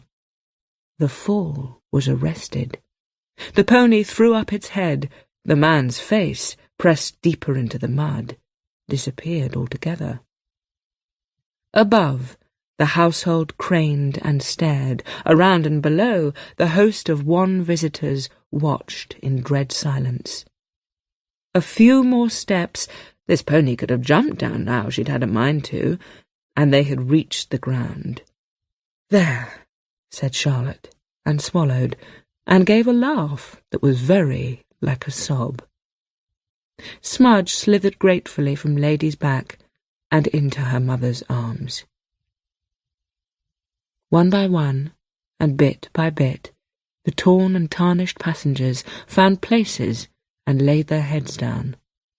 Mothers clasped children to their breasts, husbands lay with wives, no more complaining, just a vast and encompassing relief, as each and all, with sighs of blissful calm, found that no feather bed, no prince's couch, no ample mattress of any kind, compared with these hard resting places, these coffin-shaped portals to their longer peace.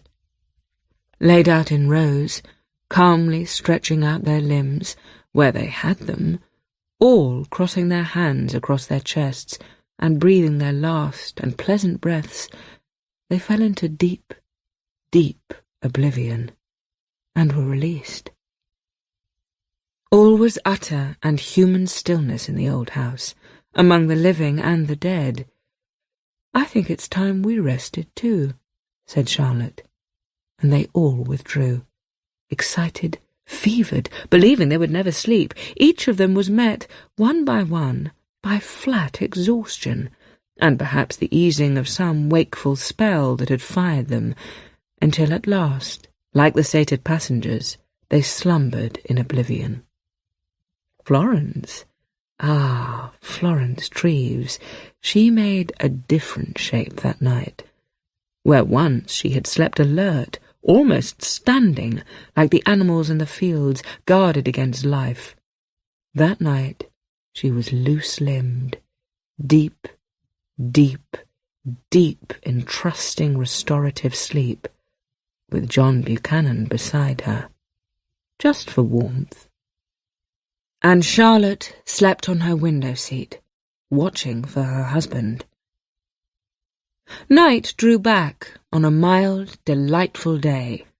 Emerald tripped gaily past Myrtle and stepped through into the old house. There was a woman in a blue dress, standing with her hands open to the sunlight, as if she were beneath a waterfall. "Florence?" said Emerald. "Mrs. Treves?" Florence turned. "Your dress," said Emerald weakly. She found she was gawping. "Good morning, Miss M," said Florence. "The passengers have all gone." Gone? Emerald picked up her skirt to climb the muddy stair. It was true. The beds were there, but the passengers had quite disappeared. The air that floated through the front door was scented with hyacinths, narcissi, and grass. "The railway must have come for them," said Florence. "And about time, too," remarked Emerald. She crossed to the nearest little nest, one into which she herself had lain a child, and picked up the pillow that lay upon it. The pillow was fresh and crisp, starchy and white, as if it had just been taken from the cupboard. Holding it, she looked about. All around her, the beds were made, with sheets and fresh cotton, untouched. Gradually the household emerged, yawning and refreshed, oddly buoyant after their short, disarranged sleep. Glancing across the morning like a pebble on water, we see buckets of water heaved and sloshing, oddly chiming clocks marking differently occupied hours as the house emerges into clear day. As the morning goes by, we see Emerald and Ernest, craving time together to bask in their similarities, excusing themselves for half an hour to find the dusty microscope in the attics. Ernest knelt beside Emerald as she took the heavy wooden box from its place. Click, click, click. She released the familiar brass clasps. He opened the box of slides and handed her one to unwrap. She slid it beneath the lens, securing it with neat, remembering fingers. They acted naturally, in unison, both conscious of the same practical fascination, the understood sympathy of the other. She glanced up at him. The light shone on her face, but his was in shadow, looking down at her. "What colour are your eyes?" she asked. "I haven't the vaguest notion. Why?" Then they kissed. They missed each other's mouths at first, as neither had ever done it before, but they made a good study of it, and progressed marvellously quickly. They kissed until they were breathless. Drawing away, she said a little unsteadily, "You haven't any butterfly wings or beetle's legs. Here, give me a strand of your hair." As Emerald and Ernest desired time alone with one another, so Charlotte, bruised by her ordeal, needed solitude in which to regain her own equilibrium. She slipped out of the house and walked, as Emerald had done the day before, along the border, now decimated with holes and ground down by tramping feet. There came upon the breeze the sound of hooves and wheels approaching. "Edward!" She turned and ran back to the drive. They all ran from the house in a group as the cart arrived, pulled by Ferryman, driven by Robert, with Stanley at the back of it. And Edward, upright and wholesome, next to Robert on the seat. It rolled to a halt by the front door. "Oh, we are glad to see you," said Emerald. "There wasn't any passengers to be seen," said Robert. Edward had climbed down from the cart and held his wife about the waist, smiling at them all. He had the gladness of a returning soldier, the benign glance of a prince. "A little unusual to be collected in the cart when we keep a carriage and a car," he said. Charlotte clung to him as he greeted the men with handshakes and Patience with a respectful raising of his hat. "I was sorry to miss the birthday," he said to Emerald. "How was it?" They all made their way into the house as the tale of the descent of Lady was told to him. "Fun and games here," he said, compared to the terrible crash they had down at Horley. At this, every one of them stopped. "A crash?" said Charlotte faintly. "A train?" "Yes, a dire one. 50 people lost their lives. George at the station was telling me. Men, women and children, all of one carriage, and casualties from the next. They say we're all equal in the eyes of God, but they were all of them from 3rd class. An unfair disadvantage, except for one unfortunate fellow from 1st. He did not think their silence odd, the news being so shocking. They were standing in the hall, each absorbing the news of the crash, but none moved to discuss their impressions. "Shall we?" said Charlotte at last, and they continued. It did seem strange for the family to enter the sunlit morning-room after the adventures of the night, with the step-parent Edward Swift at their head once more. They all arranged themselves, Florence the furthest away behind Charlotte, the others grouped around Edward at the fireplace. Charlotte sat quite still, with her hands in her lap, looking at him expectantly. "It has turned out very oddly," said Edward. "As you all know, I went to see Mr. Jarvis, and it was much as I thought. He's an unpleasant man, and his rejection of my request for a loan was given unpleasantly." "He turned you down?" "Yes." There was a brief silence as they contemplated the significance of this. "You know my feelings about Mr. Jarvis. I was both disappointed and relieved. Well, it came to nothing, so that's that." So, that was that. There was no money. He had failed. "But that's not all," he went on hastily. "There's a great deal more. He broke off. "The fact of the matter is this, and if it had not happened to me, if I had not seen the papers and had them verified myself, I wouldn't believe it." "Believe what?" Charlotte was more frightened now than curious. Could it be that Edward Swift, the most solid of men, had himself come across the insubstantial and wondered at it as they had? He turned to face them once more, but it was Charlotte, and Charlotte alone, he addressed.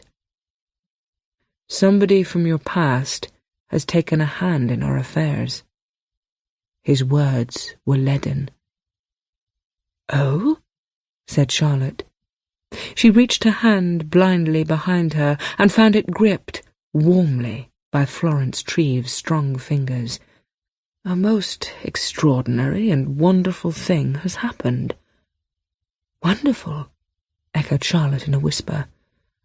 "When I left Mr. Jarvis's office yesterday, it was still very early, so I decided to stop by my chambers on my way to the club for dinner. I hadn't any appointments, and I wasn't expecting anyone to be there. Anyone save the porter, you understand." "Go on." "Well, when I got there, when I arrived, the porter, you know him, Hargreaves, wasn't there." "Wasn't there?" she whispered. "No. His cousin, that is, a fellow who claimed to be his cousin, was there. He was a queer fellow, very pale, unwell, I think. Anyway, he said he sometimes stands in for Hargreaves when there is no one about, and that the gentleman I was expecting was in my chambers." He glanced around their faces. "You know, I wasn't expecting any gentleman. The man's name was—" He stopped.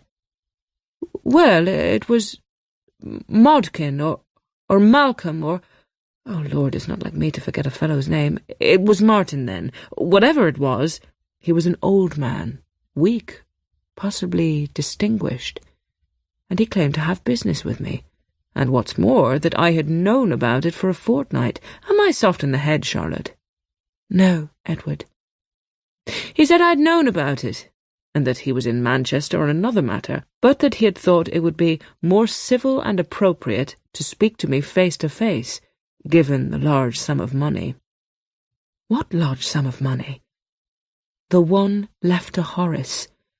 Excuse me, Charlotte, for mentioning his name when I know it pains you to hear it. For Horace Torrington's child. Money left by a wealthy and distant relative called—" Again he stopped, perplexed. "Oh, perhaps I'm tired. It's not like me to forget names."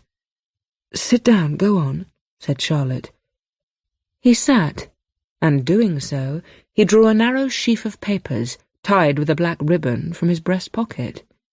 He untied it by tugging the free end neatly with his front teeth, as was his habit, opened it, and read. "A great-aunt named Mabel Eglantine Breeches," that was it, Mabel Eglantine Breeches, which is a very odd name, and no wonder she ever married if she was as odd as it was. But as I say, she is bequeathed to the younger child of Horace Torrington the sum of— Emerald, see to your mother." Emerald went and sat by her mother, and took her hand. The sum of £60,000. "The child," whispered Charlotte. "Children, surely?" "No, it clearly states child, and it names Smudge. See here, Imogen Artemis Torrington. To secure for her and her mother, who may do with it as she sees fit, a dignified life." Odd wording from an odd woman. A dignified life. I can't make head nor tail of it. "Horace had no one," said Charlotte weakly. "His family were dead, poor and dead." "So you've always told me. You were mistaken." "What did you say her name was?" He checked the paper once more. "Mabel Eglantine Breeches. And she's dead." He was patient. "Yes, Charlotte, she's dead." "I see. £60,000. Yes." "And the house is saved?" "Yes, my dear, and everyone in it." "We have a roof?" "A large one." "Dignified," said Charlotte. "Dignified." And then she bowed her head and cried. John Buchanan was taking his leave. His gleaming car, restored, seemed about to paw the gravel with its eagerness to be gone. He shook hands all round, making confident little bows to the ladies. He had the temerity to wink at Florence. She had the gall to wink back. The shiny car, as it receded, did not hold their attention for long, and as forth the lurcher galloped back towards them, Emerald looked up at Ernest, and Clovis took Patience's hand and pulled her into the shadow of the porch. He kissed her, briefly, crushing her mouth most adorably. "I like you too," she whispered. "Now stop that, you're very naughty." Observing them, Edward remarked, "I have only been away for one night, Charlotte. The children are transformed." "Yes," answered she, vaguely, moving closer to him. He bent to kiss her, but she interrupted him. "What is that divine smell?" she sang, as he noticed his nose, too, was tantalized by something marvellous. They all turned as Florence Treves emerged from the house. "You didn't discover bacon," said Charlotte to her. "I did." "My God, you're superb."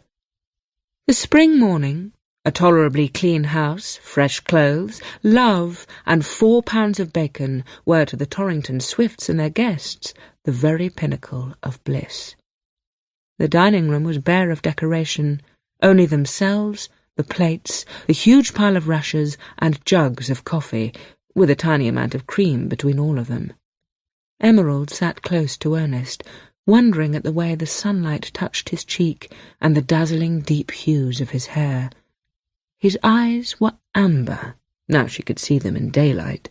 It was like eating bacon with a lion. She might sit there forever, comparing the glorious tones of him against the tapestry, and revelling in his thinking her clever.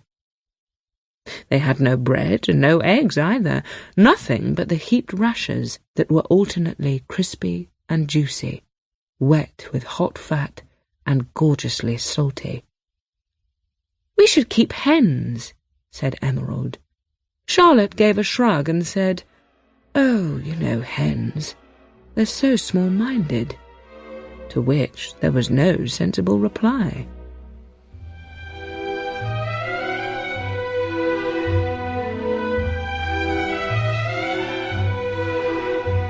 Hattie Morahan was reading The Uninvited Guests by Sadie Jones. The novel was abridged by Alison Joseph and produced by Gemma Jenkins.